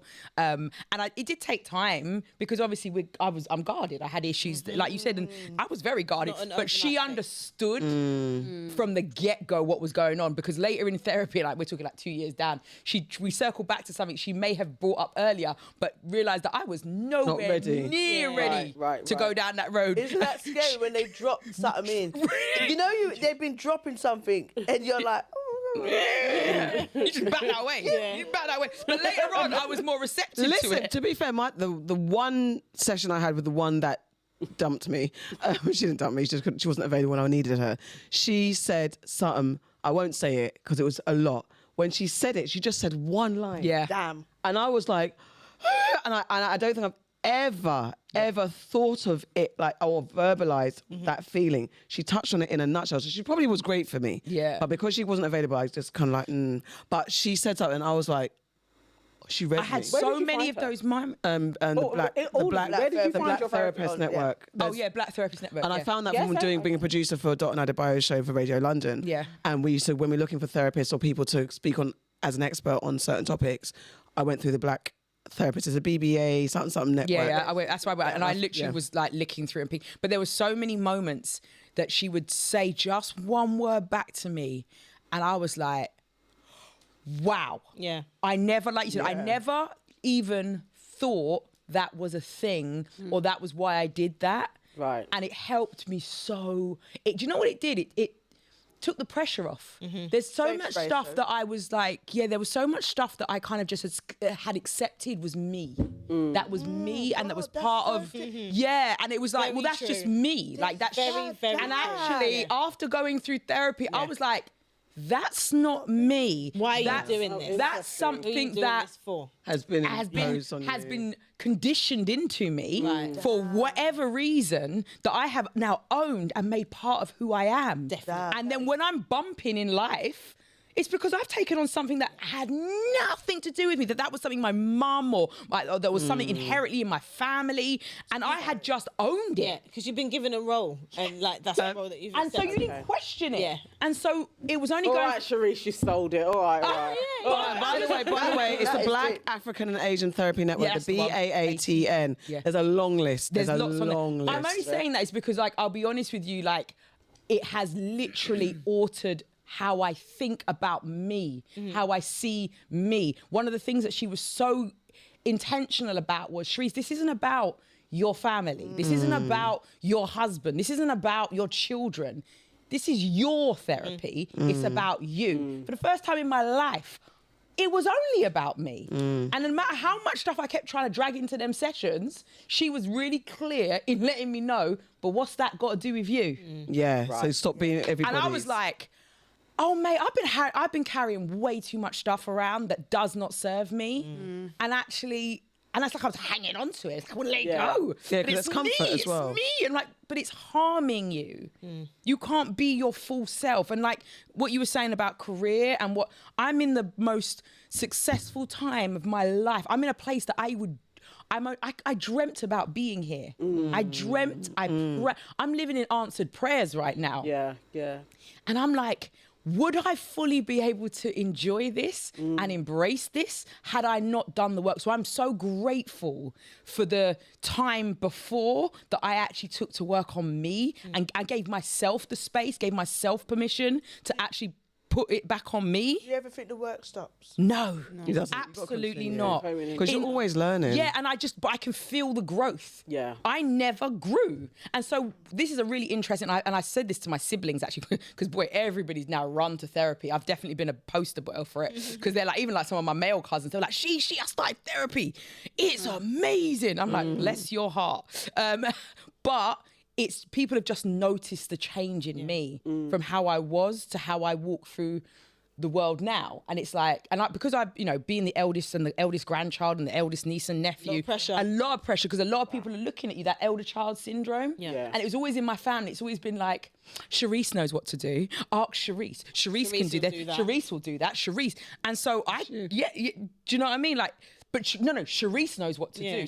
Doesn't matter where you are in that. You could be an uncle, aunt, all down older than me. Yeah. Sherice has got, I used to be, from a very young age, Sherice has got her head screwed on, right? She's going to be, and I used to take pressure. That's that a burden. as like, I've got my head screwed on. But you realise that's a pressure. What the hell? It doesn't allow you to make mistakes. To be yourself. It doesn't allow you to do anything. And that took me to, like I said, breaking point.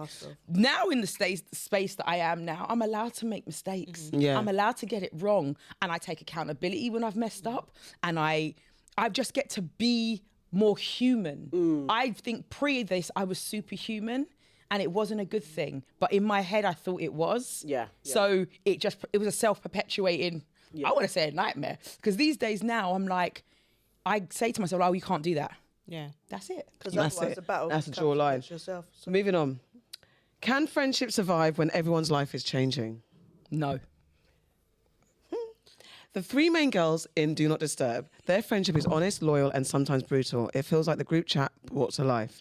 And we've seen like Beyonce's got a very quiet loyalty circle. Issa Rae and Yvonne Orji, their real life friendship is shaping and secure. And then when we have friends publicly fall out, who can forget when Kylie Jenner and Jordan Woods had their big thing?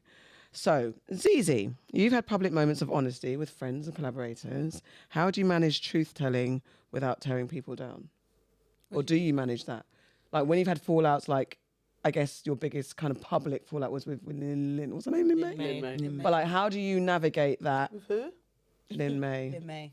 That's been the most public relationship.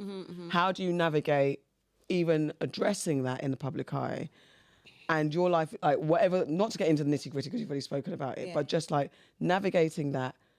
I've changed. I'm different. I'm not the ZEZE Lynn May show anymore. I'm ZEZE MILLZ. Right. And addressing that and just navigating that. And when friendships changed. I think when we stopped talking, I never really wanted it to be like a public thing. I didn't think anyone needed to know. It was kind of like, you just don't see us around each other anymore. If you ask me, then I'll be like, oh yeah, we don't really talk no more. So I didn't necessarily want it to be like a public thing, but then it became a public thing. Which was kind of annoying because then everyone's kind of like in your business, if that makes sense. And I think even before that, I think also the reason why mine and Lynn's thing wasn't necessarily probably as big as a thing is because by that time we were drifting apart anyway. So when we stopped being friends, people were seeing me out not with her, so they would see me out a lot more with my cousin than they would with Lynn, if that makes sense. So already there was that thing of like, oh, like it was detaching. There was that thing of like, oh, you know, so it wasn't like, oh, just wow, you two stopped talking because already it was. But even at that time when I was going out more with my cousin, we still were friends. So you would see me pop up with her here or there, but you would see me a lot more with my cousin. So already people were like, oh, they knew I wasn't hanging around with her as much as I was before. I think just in life, people are separate. You grow up kind of thing. Or not even you grow up, you go in different directions, and maybe the purpose that person served or what I served her, it just wasn't that dynamic anymore. So then that's why it just didn't work for us anymore. But I always say, like, I find it very hard. I never like hold necessarily grudges against people, if that makes sense. Yeah.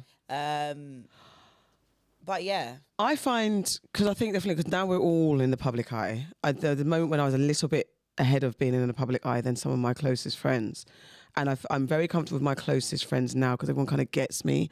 I can be busy, I can be unavailable, but I know that I can speak to Farah and we don't need to say, oh, you haven't spoken to me. We just get into the rhythm and we talk. Nana met me already when I'm starting to do stuff, I think, a bit more. So I didn't have to have that barrier of like explaining myself and having you understand who I am and what it is. So our relationship has naturally been what it is. But Farah, I think, has been there from before notoriety to now, and then now she's on her own journey. We don't have a dependency relationship. I think I've never felt from you like, oh my God, like where are you? But and if we say it, and it's not like a pressure or thing. I have got people in my life that it's like, yeah, I'm judging you because you're not there for me in the way that I need you to be there for me. Say it, you're not there for me in the way that I need you to be. And that's the point. I'm not, and I can't, and I definitely have been a people pleaser in my life. I've definitely put my feelings, my needs behind the person in front of me. And I've learned, especially 40s is that kicker. Yeah. Where I'm just like, absolutely not. Actually, to be fair, when I was 23 and had my daughter, that was my first iteration of like, I can't show up for anyone else but my child. I cannot see my child being my you. I can't have my child see me being like dependent on anyone else or serving anybody else. Because first and foremost, I've got to serve her. And I've got to serve myself. I've got to show her that it's all right to serve yourself first. Put yourself first. That was my first journey. It took me a long time. But 40s, I was like, fuck everybody. I've got to be selfish. Well, that's just my story about it, and just like changing and being who you are and having people around you.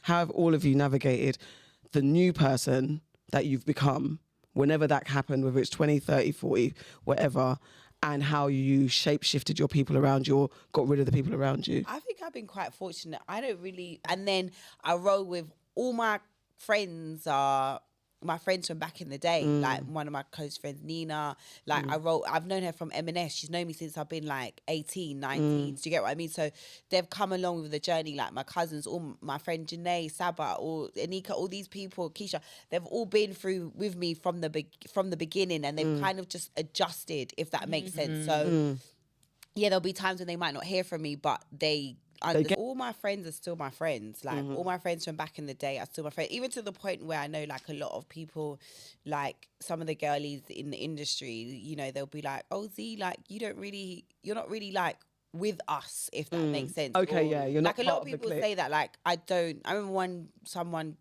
girl said to me, she's like, "Oh, like you're kind of like a lone ranger. Like we don't."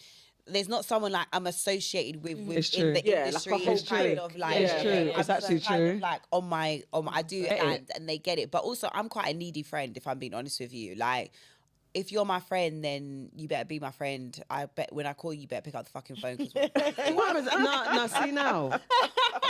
But hold on, are you that friend? Can they call and depend on you? That's Yeah. very Leo. No. No, they can. Like, if okay, there'll be some that will say, but I think that's naturally because we've grown up. See, this is the thing, we haven't grown apart, but we might have grown distant. Sure. So there's a few of my friends that they can call me and I'll pick up the phone whatsoever. Like my friend Nina, she calls me, if I don't hear from Nina for like a couple of days, I'm gonna call her like, "You alright? Where are you? Like, are you okay?"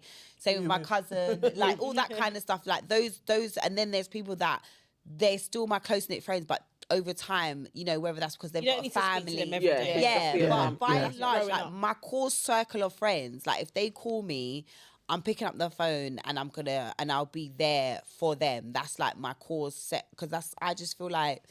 No, I but feel I'm like that's that. friendship. Yeah, That's friendship. That's That's you have friendship. your friends like Yeah, that. you have. I hate it. This is a problem that I've always had. But then I've had scales of busyness, Yeah. and obviously I've been with my partner 25 years. The kids are around now. I find I don't depend on people. Right. So don't depend on me. Right. Like it has to be a two-way thing. We can talk every single day or not. And I'm still in the same position, like you're my brethren. For some reason, I buck up with the odd person that has held me like I am their emotional crutch. And it's like, how? I have a husband. Like, Yeah. I can't be that. I can't stay on the phone. This isn't how life works for me. And it just seems to be very hard to still be a friend and have my own independence and not be something that they have made me out to be, because I don't even know how I got there. Genuinely, Honestly, I'm quite a selfish person. Like, how did I get that role? Like, it's like you don't. I don't know how I think became definitely that person. Definitely navigating our friendship is like, you said that a lot. So I think I've had a pre-warning with not necessarily feeling like I have to depend on you, and also it's about ego as well, because I know like if Nan doesn't call me, fuck all, I'm going to call you anyway. I'm going to call you and call you and call you. I'm going to chat away as And well. we're going to still talk. And I think it's the shift. It's what you get on the receiving end. Because if you get attitude or problems, I can call Farah. Anyway, Farah has no choice. She's not allowed to leave me. So it is what it is. You all heard it. She's finally admitted. It took 32 years. You can't leave me because you need me. If I leave you, you're going to crumble. I mean, Thank you. I think But yeah. some people are uncomfortable with your growth if you're out. Yes. yeah. And I Yes. think that what I've learned over these 5 years is that we've got this real narrative. I hate when people say, "Oh, you've changed." But you might have though. I Growth. might have, Yeah. but my thing is, whether I was in the industry or whether I wasn't in the industry, my life is supposed to change. Yes. Where do Yes. you want me to be in the same place? Thank you. Yes. So being not as accessible, or like you said, because I am managing so much, I have a business, I'm in entertainment, I've got children, those three things, and then my health, which Yeah. I'm Yep. taking very serious, those four things are going to come first. Yeah. So I think it's a real danger when you start to hear that line, "Oh, you've changed." If my palate's changed, I am going to different places that I couldn't go before. If my circle changed, because I'm not necessarily making new friends, I'm making new business associates. Yeah. If I'm not on the phone all night, because I am doing emails, if I'm traveling a little bit more, you don't know, it might be because of work, but it doesn't mean that the core of you, your principles, Has changed. as being trustworthy, Yeah. loyal, hardworking, caring, loving. Doesn't mean those things have changed, but your circumstances might bring you to a new place. And I think it's important for you to understand that some people are happy for you to stay in a box because it's Boy. Because convenient of for them. them. Yeah. Clock Yeah, it. definitely. Ugh. Sorry, I've joined. did it. Oh my God, you are I'm literally one of those. Nana. I am. If you can't beat them, join them. I am It's gonna show. disgusted. Wow. Let it be known. By the end of this show. AK, Jamphy, Craig, I was gonna say actually, but then also in that, just let's give us a little bit of pepper on ourselves. How do we communicate fairly to the people that have been dependent, whatever the case is, whether they've been unfairly dependent on you or whatever, people that love you and have been with you all day long and you have changed and it doesn't suit them anymore? How do you communicate and how do you still show up? Is it that we can have the right to say, well, you go because you don't understand who I am? We also have a duty of service to the people that have been there, rode with us, been with us. And if we've changed and they're like, well, my brethren that I'm used to going to fucking Port Bella Market every Sunday with, and now she can't because she's all here, there, and everywhere. And she's like, well, you've got to understand because I'm doing this and I'm doing that. You've got to adjust for me. But I think how do we adjust for our people then that are left in quotes behind? I would say, for me personally, taking that and what you were talking about before, like I'm pretty fortunate in I've been doing what I've been doing for quite a long time, right? And the people who are still around me understand that my job is quite high pressured. No fucking about, like, there's a lot of things depending on me and all that stuff, right? And I think I'm fortunate enough to have people who are also creative around me as well. The people that have stuck around, they're also creative and they get it. And the people who aren't creative actually want me to succeed in life. So they understand that I might not be able to phone you every day, but like you said, if you need something, I'm there. Right. I can be there. We have, like, I can pick up a phone and not have spoken to you for like a month, and we're just gonna take back. Yeah. We're gonna catch Back up. to yeah. And I think it's important for me to foster relationships that I can, like maintain the relationships that I can by also knowing that I must check in on those people too. Yes. I'm not gonna wait for them. Like sometimes I might shoot my friend a little message and say, well, go on, like That part. how are you? What have you been up to? Yeah. It's important for me to maintain that as well. Yes. And I think that's how you continue to keep the people around you who actually make a difference to your life and you make a difference to theirs. They understand it. Yeah. The What people about if you who haven't, forget? the What? people Go that on. haven't. What if you forget? then they But that's not forget good. about Then I feel like this is why I'm going to get the diagnosis on ADHD, because I definitely, I genuinely don't remember. Yeah. Like genuinely, it's not. But you're still in my heart. What do you remember? I don't remember to check on them. Yeah, that's because ADHD. they're not That's an they're not on ADHD my mind. Like Yeah. I'm just doing my life. Yeah, but I don't think that's just because you don't care. I think No, you I don't still care. care. but, I then, don't but remember there's to rules check of in. relationship. Yeah, but then that's the thing. that It's like, if you don't know To them. forget them. yeah, if you're forgetting them, then they're just not high priority. Yeah. Sorry. Because there That's must what be I someone, think. because you won't And forget you your have husband said and you that don't forget your because it's kids. not- So I because live with there's- him. No, but Nance, but give no. yourself some grace, because you have actually said before that you might go a few weeks, months, whatever it is, without speaking to people, but the people that you genuinely don't check in on, it's because they don't have that space in your life. Yeah, that's what it is. There is That's- no one in That's your the reality life. of it. But I still people- care. Yeah, you And that's care. what No, Yeah, but but it's but not maybe that you have to free yourself, and maybe you don't care. No, but you I can do care, but you care, just don't but- care to the point where you're There's gonna your care get on the levels. priority list. And Yeah. yeah. So Because then there's a also- lot But then of you have to people take them off your before priority. then. You have to take, Also, in but life, that's we have that. to give ourselves fucking license to have like capacity to care as well. Like, Yeah. we're not, you know, like when you're fucking 12 and you're in secondary school. And everybody Ask any matters. 12-year-old, how many friends have they got? Oh, this Fair. was my friend. Right, That was yeah, like your yeah. friend Like circle is 30 of them. luge. Yeah. When you get to your 20s, late 20s, your 30s, your 40s, it closes. Yeah. That's not necessarily a bad thing. No. Because Yeah. you're able to really focus on the relationships that mean a lot to you. You have got a circle of friends who you are with, or not with all the time, but you have a great relationship with them. Yeah. They check in on you, you check in on them, they are there for you. Those are the people that mean a lot. That mean the most to you. That's It's it. about your tribe and your community. part. Yeah. So it's really interesting because obviously someone once described me as the glue. Yeah, I didn't ask to be the glue. you are the glue. But I'm the glue. And so it's quite interesting because obviously my life has shifted and changed in the last few years. Yeah. And it wasn't something that I even saw coming. It was, okay, I'm starting this thing, I'm doing this thing, and all of a sudden it snowballed. But at the same time, I also went into therapy and I had to grow and expand. And so there was a lot of people that had to deal very quickly a different version of Sherice. I was even having to get used to a different version of myself. And I think I had to give myself a bit of grace there because what I learned really early on is that when you are that person that is all of the things for everybody, unfortunately, when you then go, I can't be all of the things for everybody. It's draining. It doesn't go taxing. down It doesn't well. go down well, Like and I somebody learned has that to it go. didn't go People well. don't appreciate it. You're just bunning. My ex Grace. said this to me one time. I'll give him this one credit. He said, This one credit. I'll give him some more. One thing you No did bad right. vibes. One. But I'll give him this credit. He always used to say to me, you'll know a person when you tell them no. Yeah. Yeah. And, That 100%. And so when you started, so when I learned So the true. word no, because I had to learn the word no, and it was my therapist that empowered me to, you say it, that's it, Sherice. Same. No. Same. And then it's like, what? The amount of why can't yous. Oh my I God, that's got. a That's you, Far. That's When a I trigger. remember when Get Far went for vexed. they get I went vexed. for a whole thing of Yeah, being you able did. to tell people no. Yeah. Because I've always been, even if I know in my core, like I can't actually do this. thing, Yeah. they ask But me you'll to try do. and get there and still you'll just I'll be try like, and do it, and then it's to my own detriment. Yeah, so I've like said, okay, you know, I'll do it. And then I haven't been able to fully meet that. Yeah. And they get mad at you. And I was like, I should have just said no. I just said no, it's So okay. mad. Go on. So just to talk of what you said before about like friendships and change. That was a question, wasn't it? Yeah. Yeah. Yeah. So it's about grace. Yeah. And I remember when I had to ask people for grace, it was a very clear indication to me that maybe I needed to rethink my circle.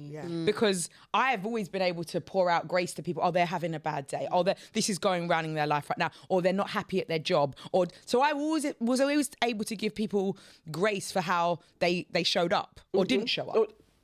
So when I couldn't show up the way I have always been able to show up, I very quickly realized that same grace wasn't afforded to me. Yeah, So instead of that saying, oh, it's because you've now got success or your career's doing, and people were quick to run to that. Yeah. It was like you said, it's that, oh, you've changed. And I was like, but why on earth, as someone that's known me for X amount of years and known what I've been through for X amount of years, that you can't have anything but happiness in your heart. Exactly. That I am where I am today. I really need But to you know rethink what? When those same people, when you look back, their behaviour was the same before you even had this. Yeah. never noticed. And I Yeah. never Yeah. noticed. Yeah. You saw the Yeah. signs. Yeah, But yeah, I, you know, I'm blessed to have a great small circle of friends, and I find I will do moments when I know that it's crazy busy. I'll just do a quick group and like, let's go out for dinner. I'm going to be crazy busy for the next 6 weeks, and I'll tap in with everybody. But I'm blessed that the real close circle are the same ones that will reach out and say, Jude, we think you've been mad busy. We're going to book a hotel. We're going to go to a little farm. We're going to, do you know what I mean?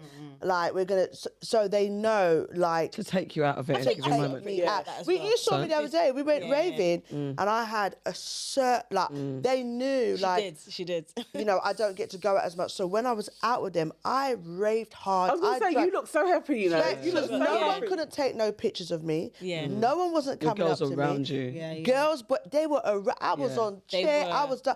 And then I went on a date actually with a guy. Okay. And he was Clap like, it. I didn't do that. and he was saying to me, because he was at the bar, and he was saying to me, you seem a little bit different. And I actually explained to him, do you know what? No disrespect to you, but I'm not in a safe space now. I'm out in public with you. It's a day.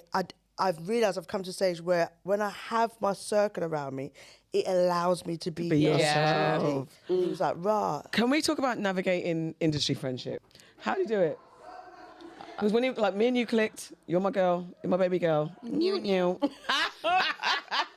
you met, and we clocked, and we clicked. Oh my See, God. everyone's doing it. As I'm industry, down. people, it's happening. It's happening. Do you know what? I think the industry thing's crazy because I don't consider. Listen, mate, I'm still trying to hang on to the friends that I had from when before, where you try, you obviously start doing with industry people. That's a whole different minefield. I think my problem is, and I think I mentioned this one. I'm still trying to navigate it. I don't It's get hard it because I'm very real. I'm Yeah. very real, so it's weird for me because people are fake. But I think the thing that what I struggle with, because I think it's about, I'm really shit at small talk. Yeah. So when I'm cool with you, I want like, well, go on, like, Yeah. Like when you come in and say, yeah, I'm good. That's where I'm at.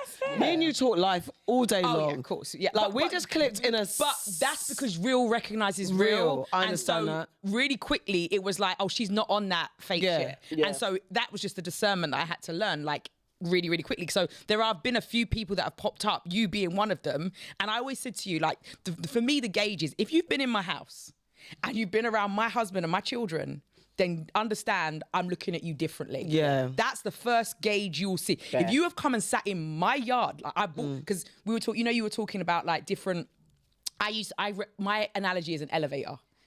My friend is listening, but it is. There's like levels of that elevator, and it's an invisible elevator. No one actually quite knows what level they're on. My husband jokes to me, he's like, "What me?" I said, "Sometimes you're on level 1 with me, other times you're up on level 4." So like, it's on like where, but I'm ground zero at the end of the day, and then so people will come in.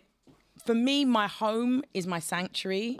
My space is my, it's your safe space. It's my safe space, and so if I've invited you into that safe space, then we are on a road to where I actually want to know you. I actually want to spend time with you. Yes. I don't just be open up my front doors to every Tom, Dick and Harry. Fair. That's just not realistic. Yeah. So when I said to you, come round, and then you trapped halfway across the world to get to my house, honestly, she's so dramatic. She's so dramatic. I took a train, I took a plane, I took a bus, a horse and carriage, and I arrived at your home. I was like, babe, you could have just called me and I'd have got you from the station. Okay? Like it was up the road. She's come with her bags. I'm like, And lots of them in it. Big bag. Always got a bag on her back. because I don't know why I said I'm cooking for you. What are you bringing all this stuff for? Wait. You cooked? Yeah, I'm going next. But that's I like food. I'm old. But that's the part that I'm talking old about. school. Yeah, 'cause yeah. We clicked immediately. Yeah. Are we good?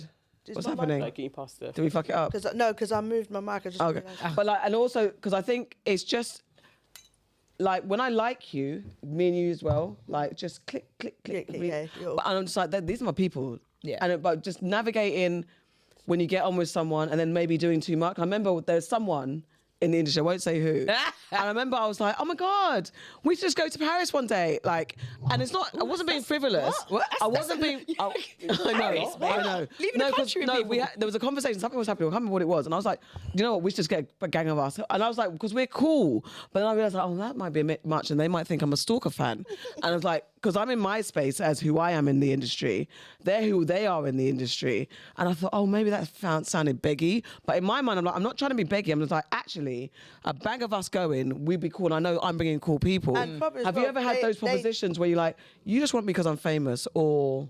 Well, the thing is, what you just said, I kind of understood that because I think if you work in this kind of field, the way how our like routine is so spontaneous, it's only someone who works in this industry that would understand you saying, we should just fly to Paris tomorrow. Yeah. They would kind of get it. It's not seen as some crazy thing because we could be at home thinking tomorrow's a headscarf day and we get an email. Yeah, Actually, whoa, so they get it. So I don't, that's why I love understand if someone said to me. But what was your question? And I was just saying, different navigating friendships in the industry. So industry friendships. I think with industry friendships, I think what you've got to understand is it's like when you go to school, you're just thrown, you know what it's like? It's not when you go to school. You know when your mum's got a best friend or she's got a friend and then you've they've got kids. Yeah. Yeah. So I think it's really important for you to kind of understand where this friendship is developing from. And that actually at first it's associates and it's business partners and Right. so on. And there is this kind of pressure to just form. And I think as time goes on, I think at the beginning stage, you know, there's a bit of like, oh my God, there's so-and-so, and you're feeling so honoured. And as time goes on, it takes time like to know that actually you're actually someone that I could genuinely vibe with. More than just that we worked on a show together. Yes. I mean, that's always sometimes that's what I find a bit like, oh, if I check in, because I will just check in on people. I'm like, yo, you're right, you're cool. And that's it, and then go about my business. Because I feel like I like you, I like how you vibe, so I want to make sure you're okay. I'm just letting you know that safe space. But people are not always receive that. Like, you just want to talk to me because I'm Z, or I'm Judi, or I'm Sherice, or whatever. How do you... I think mine is time. Time, it's always time. Yeah, because I'm not, I think, because I have my... Your core, you don't need nobody already, else. True. Like, so those are always going to be my go-tos. Yeah. So I would say, like, maybe in the part, like, I would say, like, my newest, like, person that I actually call and have a good conversation is Gabby. You know Gabby? Yeah, Gabby. So Gabby would be, like, I would say, like, my newest quote-unquote friend. As in, like, somebody that I can call. Yeah. And I actually can tell Talk to, my yeah. business to Yeah, and yeah. stuff, because that's how I consider somebody as a friend. Is if like I could call you and tell you some personal shit and I know it's not going to go anywhere. Right. on this. Yeah. Yeah. And I think when you're an adult and you're kind of making like new friends, that's kind of difficult because you're trying to think, because everyone has their core circle already. Like Yeah, you've got your exactly. core friendship, you got this already. And if I tell you something, there's a not that I think there's a strong possibility that, you know, you might go and tell your core friend, because that's just how the world works. Like, do you get what I mean? Yeah. But you're not always telling, but you might be like, oh yeah, well, she said this to me the other day, or whatever. And I think I always kind of like judge whether or not I can trust somebody on how much they tell me about their other friends. You said that Oh, before. yeah. Yeah. So if I like Gabby's never told me anything about her friends that I'm like, what the fuck? Why are you telling me What that she about said. her? Yeah, friend? yeah, yeah, Like, yeah, yeah. why are you telling me her business for? So So true. that's how Very. I knew I could trust Gabby, because I don't know nothing Yep. about Her her friend people. Yeah. that Yeah. I don't know about. Do you understand what Yeah. I mean? That's interesting. So, but making friends at like 35 is weird. Like, Yeah. Oh, or, yeah. like making like core solid friends. Like you can have associates, like you're saying, like people that you're like, oh my God, hi. But I think also, yeah, for industry as well, I think that you have people in the industry, they might not be your everyday people, but what I would say is you have people that you know genuinely care for you, have your Yeah. back. Yes. Yeah. They're gonna be there for you. Yeah, Like yeah, if you yeah, walk yeah, into yeah. a room, like if I walk into a see room them. and I see you lot, Yeah, I know I I'm feel good. like- I'm Yeah, safe. yeah, yeah, Like, do you know what I mean? I yeah, know yeah, someone's yeah, gonna yeah. have. Whereas 100%. before I've walked in, I can walk into rooms. I'm like, shit, I don't know no one here. Yeah. Like this, I feel a little bit uneasy. I Yes. don't know like what's going on here, and I think I'm genuinely grateful for that. Like to have, especially like black women within this industry that genuinely like will go 10 toes for me, and like we'll go 10 toes for each other, or we'll embrace each other, or we'll be each other's allies, whatever that is, Yeah. whether that's Yeah. even just like liking a post or like all of these things. Yeah, it's yeah, all yeah, a yeah. part It's all of- part of it. Like Yeah, all a part of it, because we It know does how help. the It industry is. is. You know what Yeah, I mean? It's Yeah. important. It's Things. So important. for me, it's definitely time. Like time. I could see you once and I'll be like, hi. Then it might take me like 30. It could take me 2 years before I feel like, okay, cool, bet. Like Yeah. this is Yeah. the person Yeah, that I yeah, really yeah, fuck yeah. with, and I think like. that's I fair. feel Yeah. quite fair, That's 'cause fair. there's some people in the industry, I won't say their names. Say them. No, I wouldn't. You know, I'd say there's like two, three that are actually very good friends to me. Nice. Like I don't speak to them all the time, but I could definitely phone them. And you're right, it has taken time because I think we're all as human. One of the most scariest things for us is to feel like we've been rejected or we 100%. We can't trust. and Yeah. what I've realised in these years of being, you know, our roles in this industry is so public and it's so exposed, but it can be so lonely. Yes. Oh my God. Yeah, so and yes. I've had experiences where you've had friends from a long time and they're like, oh, you're out with so again, and what they don't understand, it doesn't mean I love you any less. Yes. But going back to what we said, sometimes with people, Tell me.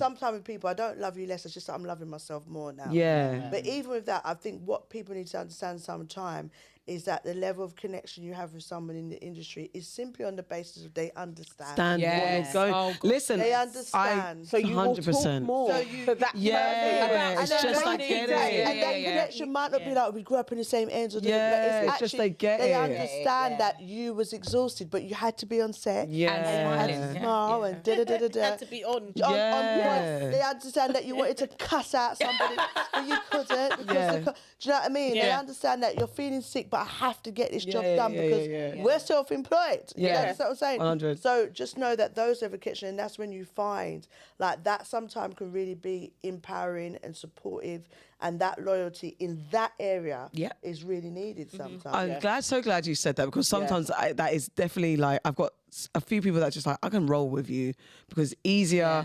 You guys get it. You've got the same schedule as me, where it's just Yeah. like sometimes it's like I can't deal with. So it's like you know that we can go to this screening. It's nothing. It's all part and parcel of your lifestyle. So we can just do it. It's easy. And I have neutral friends that it's a bit of my kind of science is that my people that are close to me won't get offended if I'm with that person. Rather than picking from my friendship group, because then I have to think, well, is it Farah? Is it Toju? Is it Is it Who's Steph? gonna go? Who's gonna go? Is it She's Nana? going with you this time. Yeah. So then yeah, I've yeah. got them lot all like, no. I'ma say it no. Like Yeah. sorry. Come Yeah. So you know I'm what? going to be Can't like, get offended okay, so by this it, yeah. person is my go-to. Like my cousin B, big up Bina. She's my ride or die. She's the easy because I feel like no one can argue with me because it's Bina. That's my cousin. shouldn't. That's my Cody. But then sometimes you just need your person. I'm always like, they shouldn't. No, Nobody She's not an industry person. She's just my cousin. From your cousin, do you feel like you have an industry person? Yeah, I've got Fiona Lamptey, I've got Amber Motto. Yeah, big up Fiona, big up Amber Motto. So there's a few, and then maybe it might be Leon Main, who's my like Cody on The Circle. Big up Leon. And it could be one of you lot. It could be like, it makes sense. Yeah, let's go. Do you know, it's quite funny since I've And Sherice, come, let's go. in the industry, because like my husband, obviously this is all very new for our family and stuff, so they're all getting, and so like Akira's been home, she's been in my house, she's met Jules, she's met my kids, do you know what I mean? And so like when something happens and I'm like, oh, I don't know what to do, he's like, ring Akira. Aww. That is so scary. He literally says, lovely. he literally goes, have you rang Akira? I'm like, babe, I can't ring Akira. Yeah, but she'll understand and she might be able to tell you, because it's like I am navigating a new space because it's new for me. And so I am looking at other people, not to, but that can, even with you, Jude, like when we started to work together, you gave me some gems that you did when we were just chatting. But no, because you were saying, because we're the same sort of age, we've got kids that are the same sort of age. It has happened quite quickly in our later stage of life. We flip back 6 years, my girl's flying on an airplane serving people chicken, beef and veg. You know what I'm saying? So like where I am today in spaces, like I'll go into, I've seen you, Z, like I've been into spaces where I've seen you a few times and it's high, but it takes time. It takes time. And that's what I'm saying, it's taken time. Sometimes it's like just making sure that people know that you're safe, because I think with D, whenever I saw you, I'm like, if you've done your pictures, go and do that. I do mother. I do big sis. It's so true. I do feel. I'm like, pictures, you know, have you done your thing? get your goodie bag. Fucking But also, I just think also That's how like, me and you met though. It was, do you remember it with Shonda Rhimes? Oh yeah. Did she make you do a picture? No, so it was so funny. I wanted a picture too, and she wanted a picture too, and we were both kind of like, how do we approach this? Because I can make everyone else do pictures. Sometimes for me, I'm like, let me relax. So I I'm did like, mine. make sure you've done your things. Yeah, but afterwards, I was like, and I took your picture afterwards. We switched cameras and we were like, your turn again. But it was like we gave each other permission and stuff. But it's very quickly, you like you said, you can see someone that you could be safe with. Yeah. It's give me safe, so you can trust. 100%, yeah. And I think also just as also black women in this space as well. Sometimes I got another friend, Tony, and like there'll be times when I will, and again, like we've become friends maybe in the like last 2 years, I would say, and like there'll be times when I will feel something or she will feel something and I'll just send it to her and we'll both get it. Like I'll be like, you see what I mean? She'll be like, I get you. Sometimes it's black women, you'll say stuff, and sometimes not. And also what you have to remember is not every black woman feels the same as you. So sometimes you could be having conversations with another black woman and be like, oh no, I don't see it like that. You're like, bitch. I need something to go with. Like when I send you that post and I do eyes, I never get what I mean when I send you this. You love friends. I love my friends like that. But sometimes women, and then sometimes as a black woman within this industry, you know the injustices you feel, you know how many times you feel like you've been not looked upon. And sometimes Slighted. not every black woman feels that. They might experience it, but they want to be doing that. Oh no, I don't get like that. But No, that's not me. they're not right, like that that's to like me. whatever. That's but not me. Like, that's when me. Like if I send Tony something, I'll send, and it's like that. Even that, having someone that's in this space that understands that. That's okay, it. I'm not going crazy. Like you get it as well. Like you saw it as well. Okay, and even if they don't see it, they can give you reasonable response. From my side of things, because I'm like I work in the facility and operations side. She runs all the studios in the UK. Literally don't, but because that's what I work in. I really try to make it a safe space for black women. Like if I see you, you know this. If I see you somewhere, I'm gonna come and find you and make sure you're okay. Yeah, like asked me on Big Brother. It's important for it's important. You need it. You have As sisters as well. It's like, come on, man. You know what we're fighting all day. I've got to make sure that you're okay. Like I remember once when I was working. I can't say the show, big show that's on Saturday night TV, but I can't say what it was. But there was a black woman on there, and she experienced what she inadvertent racism from one of the security guards, and she was explaining it to somebody, and they were like to her, "Oh, but are you sure that it was that?" And I was like, "It was." Yeah. I said, she said this. That's what it was. That's what it was, and I made sure to deal with that situation because I want us to feel safe in those spaces. It's important. All right. We got to wrap it up soon, but we're not going to do it soon. Just let you know. Why do we chase the people who hurt us even when we know better? So Saffron's ex is very toxic. Yeah. Listen, And brings that character. Listen, who plays can I- the ex? Who plays the ex? Go. Let me speak on it. Richard Blackman. You see the minute Yeah. that Devon came, the first line that Devon said, I was like, Yeah. and you know what? Your thing's dangerous, you know, because I'm out in public and I'm like, Yeah. I'm literally saying shit, and I'm on the train and I'm like cackling to myself. I'm in Yeah. the car and people are looking at me like. I was totally laughing to myself. Yeah, so Devon's bad. the one. Like, And his name's Devon as well. His name's Devon. Like the Devon. When he came to the house, Devil. that time, Devil. man let himself. Sorry, Man Devon. let himself into the house. I was like, what a blood. Yeah. Devon's Perfect, but it's like everyone had or can expect or know someone that's like that. Well, as I was going to say that, But Devon. it's Richard's voice. It's Richard's Yeah, voice. Richard Blackman plays Devon. Yeah, he fits that man. Yeah. So perfectly. It's perfect But cast. do you know Yeah. what? Can I be honest with you? I wrote it with him in my head. Yeah. Oh, wicked. So That's wicked. literally, as I was writing this show, like I've followed Richard for years. Like, come Yeah. on, it's Yeah, Richard yeah, Blackman, it's these Richard jokes. Blackwood. And so when I was writing it, there was nobody else. Like I remember, I was like, we just have to Richard. convince Yeah. Richard to do this Love because it. in my head, as I was writing the lines, I could hear him in Perfect. my head. So when he came in and did it, he bodied it. He like literally Yeah, bodied especially Rich. Big up Devon. Richard. But Devon's character was so much fun to write. So it says that he feels real, and we definitely get we have to get shown how love can feel addictive even when it's harmful. Yeah. So we've also seen in the celebrity world, Keke Palmer, she set boundaries after public drama. Cardi B and Offset, that Boy. relationship was a lot. Halle Bailey's relationship was a lot. So let me think. Judy, you're open about relationships and dating in your comedy. Why do you think so many of us ignore red flags in real life? Man, I think it's a pattern of behaviour. I think it's an underline of a lack of self-worth.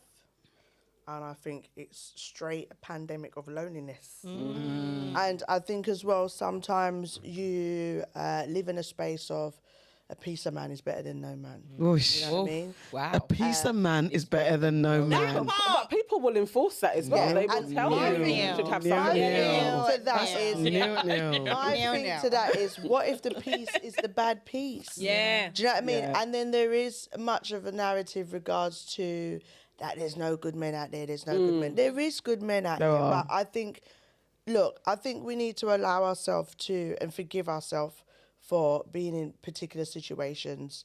And I think it's about having the open conversation with friends and with yourself and with the therapy so you can kind of find a way to move on with it. We do, but unfortunately, whether it's good sex, companionship, I think it boils down to a level of loneliness. I really do. I think It is.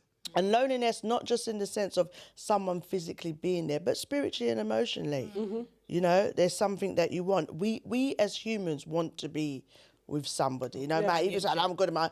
We want to share life. Yeah. Especially for us in this different area of our life. I want to share life with somebody. I want to, enjoy the good things, the fruit of our labours. So I think that's what happens. And sometimes it's easier, especially if you're a woman who has been told that being too sexual is naughty, is dirty, is all the rest of it. You think it's better to just stay with the red flag. With the red. And it's also, that's not just about man or sexual relationship, love relationships. It's about friendship as well. Yeah. Because I've held on to friends. Oh, man. That I should have dashed. I think it's also to do with proving to yourself that you can make them change or you are special Speak on enough. it, Susie. That's safe. That Who you, you saving? yeah, like you want to be Florence the Nightingale person. syndrome. Yeah, Oh, is you that what want to it's be the called? person. You want to be that special person Damn. that changed him or made him. Because that's why also I kind of like this whole like women empowerment and all that Here we kind go. of stuff. Yeah, I don't believe it. Shall I tell you why? Right? Because a lot of women, you'll see how that man treated the 3 other women before you, right? Oh, yes. And if you actually cared about women, you would see that he treated those 3 women and you would realize that it's him. But what actually you do by then trying to be the fourth savior is you are basically saying that those women were shit and you are the one. You're the one that can is save gonna the be good day. enough to change him. ego. When really it's like, no sis, he's just shit. And those women were good women, but you think that it's you that are going to be the one that's going to be. And it's a lot of that. It's the like, oh, I got him. That's why like women love roadmen, because it's like, oh, he's evil to everyone, but to me, so it's that element of like roadmen. I'm definitely a as well, unicorn. there's a big narrative about this struggle of, when you look on social media, like struggle no, love. you see these posters. Oh, I married her because she stuck by me after 9 years spreading gel. Oh, when I was this, she stuck by me and did it. And everyone's, like you said, it's a part on of the struggle love. And also the like, oh, I was the one that changed made him. him change. Made him change. People don't, when black women don't, not black women, just say women, do they not believe in like, love can just be, no, it is a black woman thing, that, or black people thing, that if love is a struggle, then you've survived it, then it's like, yeah, that's You're a better deserving. relationship. Then you're No, it deserving. makes you, it's the narrative that's pushed is now you're deserving to be looked after. You was deserving beforehand. That's why baby. man want to put you through bare tests. Fuck your test, bro. I'm gonna wade in because again, I sometimes I Everyday test. it's I see what you're gonna do. I'm getting mad. I want to see what you're gonna do. Shut up, bro. Okay, I'm gonna be honest. I watch like these programs, and you see these women on there with their husbands, and they stood by him through thick and thin. The church wives. The church wife, yeah. Did you see the one with the one with the yeah. She said, We spoke and about then it, we spoke about it. And then he goes, and you know, it really went bad when someone died. And I was like, Richard, What is happening? what is going on? What is going on? Have you seen the one? But those women remember are the one that dangerous. cheated on? Remember the one that left his wife for the next girl? Remember? And he. Derek Jackson. That's the one I was Apparently, I don't know if it cheated was. on him. I don't know if it was fake, but I saw a post used to about how talk the to girl him. cheated on him. The side. I hear that. Him now. And she's All I pregnant. know is, okay, I'm going to be really honest with you. Like, again, I came into this thing, and again, I didn't have lots of great examples growing up.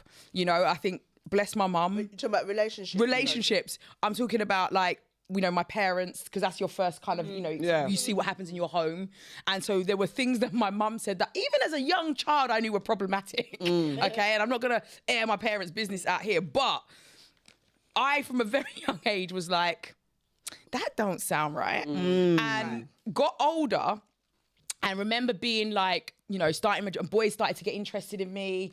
And I was a bit like, you know, I was not really sure.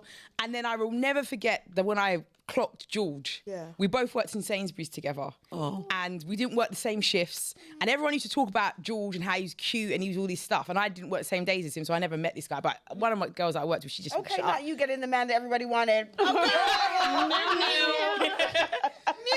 Everyone was So if you sat on checkout, if you worked on checkout 18, he worked in the freezer department. So checkout 18, you could see him from the checkout. Yeah. Oh, that is hilarious. And so all these girls were talking about, this girl, that girl. Where are you from? Huh? Penge. It was Penge Sainsbury's when it first opened back in 97. Wow. So I started working there. And then I worked one day that I worked on a day he worked. And it was he was still in the freezer, still packing thing away. And we walked down the road and I was going on and on to one of my friends like I was working with. I was like, have you seen this movie, The 5 Heartbeats? Yeah. And I was like, this movie is wicked. And I tried to explain it to her and she was like, I don't know what you're talking about, Sherice. And as we passed, I saw him and I went, have you seen The 5 Heartbeats? And he was like, no. And I was like, all right, cool. So I carried on. And all of a sudden he was like, well, what's it about? So that's it. I just launched into I really was just telling him about he's like, well, can you lend it to me? I was like, cool. Okay, George, coming through. So I went and Got game. I lent him my VHS because this is how There we go. The cassette player. I lent him my VHS to watch it, and then he watched it, and then afterwards he gave me a lift home after work to say thank you. He was driving as well? Yeah, he's older than me. He was a bit older than me. How old was he? So I was, he's going to hate me saying this now. So I was 16 and he was 21, but he didn't know how old I was. Okay. Right. So back in them days at 16, the way I was shaped, the way I popped out of everything, like I looked a lot older. So like I was actually one of the youngest people in Sainsbury's. Like we all hung around in a big Working group. there, he probably thought you Yeah, so everyone assumed that I was like 18, 19. We were all the Yeah. same I sort worked of the age. same Them days Yeah. are different. You could get a job the same day. Yeah. Yeah, you got a job. But yeah. give you the, When did I start? they used 4 to give you p.m. little envelopes with the cashes. Yeah. Yes, But it's a long time ago. Yeah. So, but the craziest thing is that when we first started talking, I was like, do you have any children? He was like, no. How many ex-girlfriends have you had? Like, I did a whole... Bright for 16. I was bright for 16. Like, I was... And then, so I was like... that was because you said earlier that was some of the stuff that your mum had said. Well, I'd heard things, like, my mum had said things, and like, when she would be like, you know, because again, men cheat, men philander, okay, and so there were issues, and my mum's stance on it was like, well, I'm his main girl, and so it was like cold, and not just my mum. I'm not going to put it all on her, but there were aunties, be a few women like and there that, were a few women in that group where, you know, I was that child that was listening to big people's conversations, and so I used to hear how they used to talk, because they used to talk in front of me, and like, or maybe not in front of me, but I was just fast. You were listening. I was listening. Did you act like you knew how to be quiet? Yeah, so I was in you didn't You know hide behind, you know when you hide behind the sofa? Yeah, so they didn't even know I was on the sofa. No, I used to lie in the lap. everything. But you heard all the big people. So I heard a lot of stuff growing up. And then when I met Jude, like immediately, he just seemed like a really nice guy. Like he had a really nice temperament. And I felt, this is the thing, I felt comfortable around him. Some of the guys that I had seen and who had tried to talk to me, my body immediately was like... You're blessed with that foresight, because not a lot of us are. But do you think, because I have this conversation with my friend, do you think there was some that were decent and we missed the boat? Yeah, my sister All was right, a few. I read my diaries back, and I realised...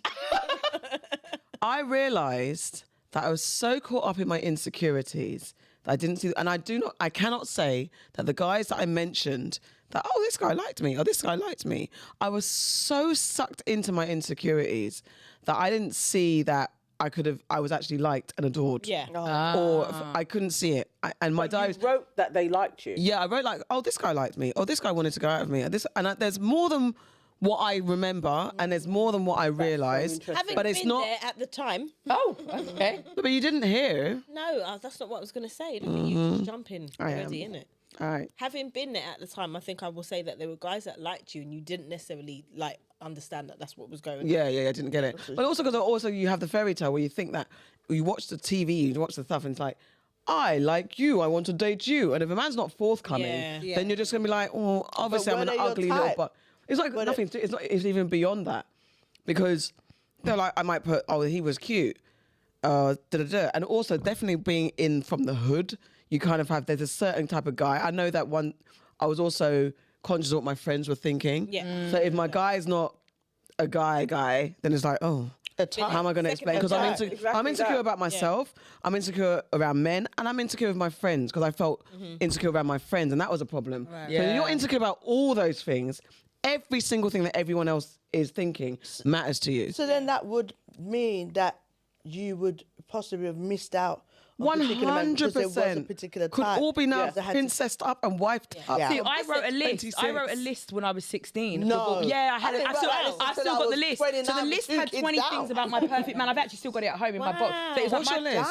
My list, I wrote my perfect man, and I wrote 20 things, qualities that I wanted in my perfect man. At 16? How did you know to do that, fam? Look at Babes, that. I wrote that I list did that at 19. 30. I did it. So there's There's something there. I did it at 19. And so when I met George, I went back to the list, and I literally I wrote the list, and George matched up to like bare of those things on that list. So that's how I made the decision that I was going to pursue this relationship, because I was like, he is all of these things. And so it was. I still haven't done. I haven't done. You haven't written a list. Let me tell you something. Write a list. You know what my list is? You know what my list is? There's Work. bare gal with lists and ain't got no man. No, that's list. That's a late list. That's a late list. No, I'm telling you, do the list. What would be the two first? I think I've missed out on the list. First thing on my list, kind. Yeah, that was on my list. Because I think a lot of people are not kind. Yeah, that was on my list. Kind was on my list. Like a lot of people are not kind. Oh. Kind and romantic. Oh, romantic was on my list. George didn't make that one. You know what? That was the one. The last guy I was talking to. I want that. The last guy I was talking to, I in my head I was like, I want a kind guy, and he was kind, but he actually wasn't romantic. Right. And that's when that's when I actually learned the difference between the both, because I think sometimes you automatically think, oh, someone's kind, they might be romantic, but romantic is a skill, and he just didn't have that romance in him, but he was really, really kind. I'm very romantic. I'm very. But you're not kind. No, I'm kind too, bro. She's kind. But what I'm saying is like, I think think in relationships, I'm always the person that's doing The most. Right, I can't make you a little hamper and favorite things in it. I want that shit for myself. So do I, but want like, someone to do I kind of gave up because George, the only thing he wasn't on that list, and I wrote 20 things, and he's 19 of 20. And romantic is That's not. That's the only thing he's That's missed. okay. And I let the romance you can slide. teach romance. I've been teaching him for 27 years. The man, I don't tell my And it is birthday what it yesterday. is. He's not romantic. But everything else he shows up. It's like what you're going to give and take. Whatever you have to. It wasn't a deal breaker. Like, But did he say like That's he would it. rub your back if you know? yeah, he does. That's not going. romantic. Like you said, That was caring. He's caring. That was on the list. He's caring, kind, and he is kind, and he is caring, and he is thoughtful. My prayer list has shown me Romantic is very something. different. Romantic Romantic is very different. I had 10 on my list, and a guy told me, I was like, what am I missing in uni? I was like, what am I missing? I get with dudes, it's like we sleep together and then it doesn't go anywhere. And he was like, you don't know what you want, and so you'll go along with a guy. Right. You need to figure out what you want. Yes. And probably within a week, I wrote down 10 things on a list. The next week, then Russ was like, I like it. Anyway, I'm going to unpack. Bye, whatever.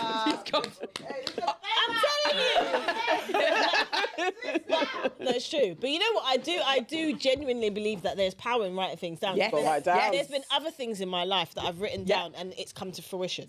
When it comes to work, all day long. Go on. ZEZE's gonna be Go the on, one. ZEZE's Say next. the Go on. bubble, but 4 in 1 people are going to be single, right? That's what they said. 4. Here comes Keir Starmer with the facts. With the 4 statistics, you know. Sorry, what did it say? 4, What, 1 in 4? One in 4 people. So, look. All right. There's about 8 people. That means 2 of us in here are going to be single for the rest of our life. But For the rest of our life? Yes, so they said 1 in 4 people are going to Go be phone single. this man that pissed And me off also, there's just more women than there are men. So it's either we're going to have to share or someone's going to end up lonely. That's Share. Share. You know Share they do or that in lonely. Barbados. Barbados has got a higher count of women than men, and they share. Yeah, 1 in 4. So 1 in 4 is going to end up single. So I know we do all these affirmations, but sometimes my friends are always like, you're going to find something. I said, not to be like Debbie Downer, but somebody's going to end up single. All right. Wow, ZEZE. Wow. Guys. Even when I look at my mum's circle of friends, Yeah, a lot of there them. is a one There's a gal. couple of There's always a one, There's isn't a there? one gal. She's never, ever had a man, ever. And I'm always like, There's always a one. Well done for this chick, though. The PRs are looking at closing us on? like they need to go to bed. Yeah. They've been patient. Thank you, guys. Okay. Wait time, man. Let them wait. We're having a good chat. I know. Okay, let me wrap it up. Yes. All right, guys. You guys have been fucking amazing. Guys, love you've you got all. to listen. Final question for all of you. Yeah. If Do Not Disturb was your real life, what would your hotel door say right now? Oh. Enter, knock first, or Do Not Disturb? Do not disturb. I'm stuck at that. Do not disturb. I'm watching ZEZE sucking it.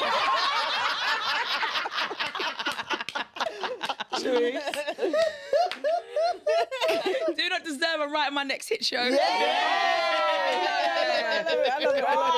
it. Guys. This I chat. can't believe I said that. My door, let me change that because my door's going to be like. You want to change it? I mean, yeah. Go on then. Change it. What's yours going to be, Judy? Do not disturb. I'm writing my 10 list of what I want.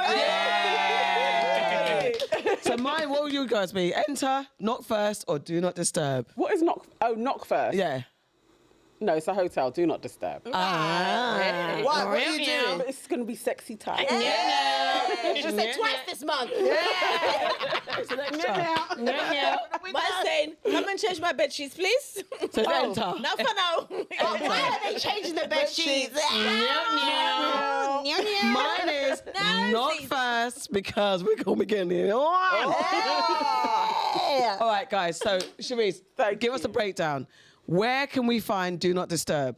It is I didn't available. realise it was not first because you might be busy. Yes. Oh, but Do Not Disturb is not the same, no? Do Not Disturb is like, don't even bother with Don't it. even come. Don't even knock. Not first is a chance that you could come in. Oh, yeah, no need about Not first is like. Not first if you're sexy, you could join in. Yeah. Not first because this body's getting yes. Right. Where can we find Do Not Disturb, please? It's available now only on Audible. So you have to go and get your Audible subscription on. But yeah. Wicked.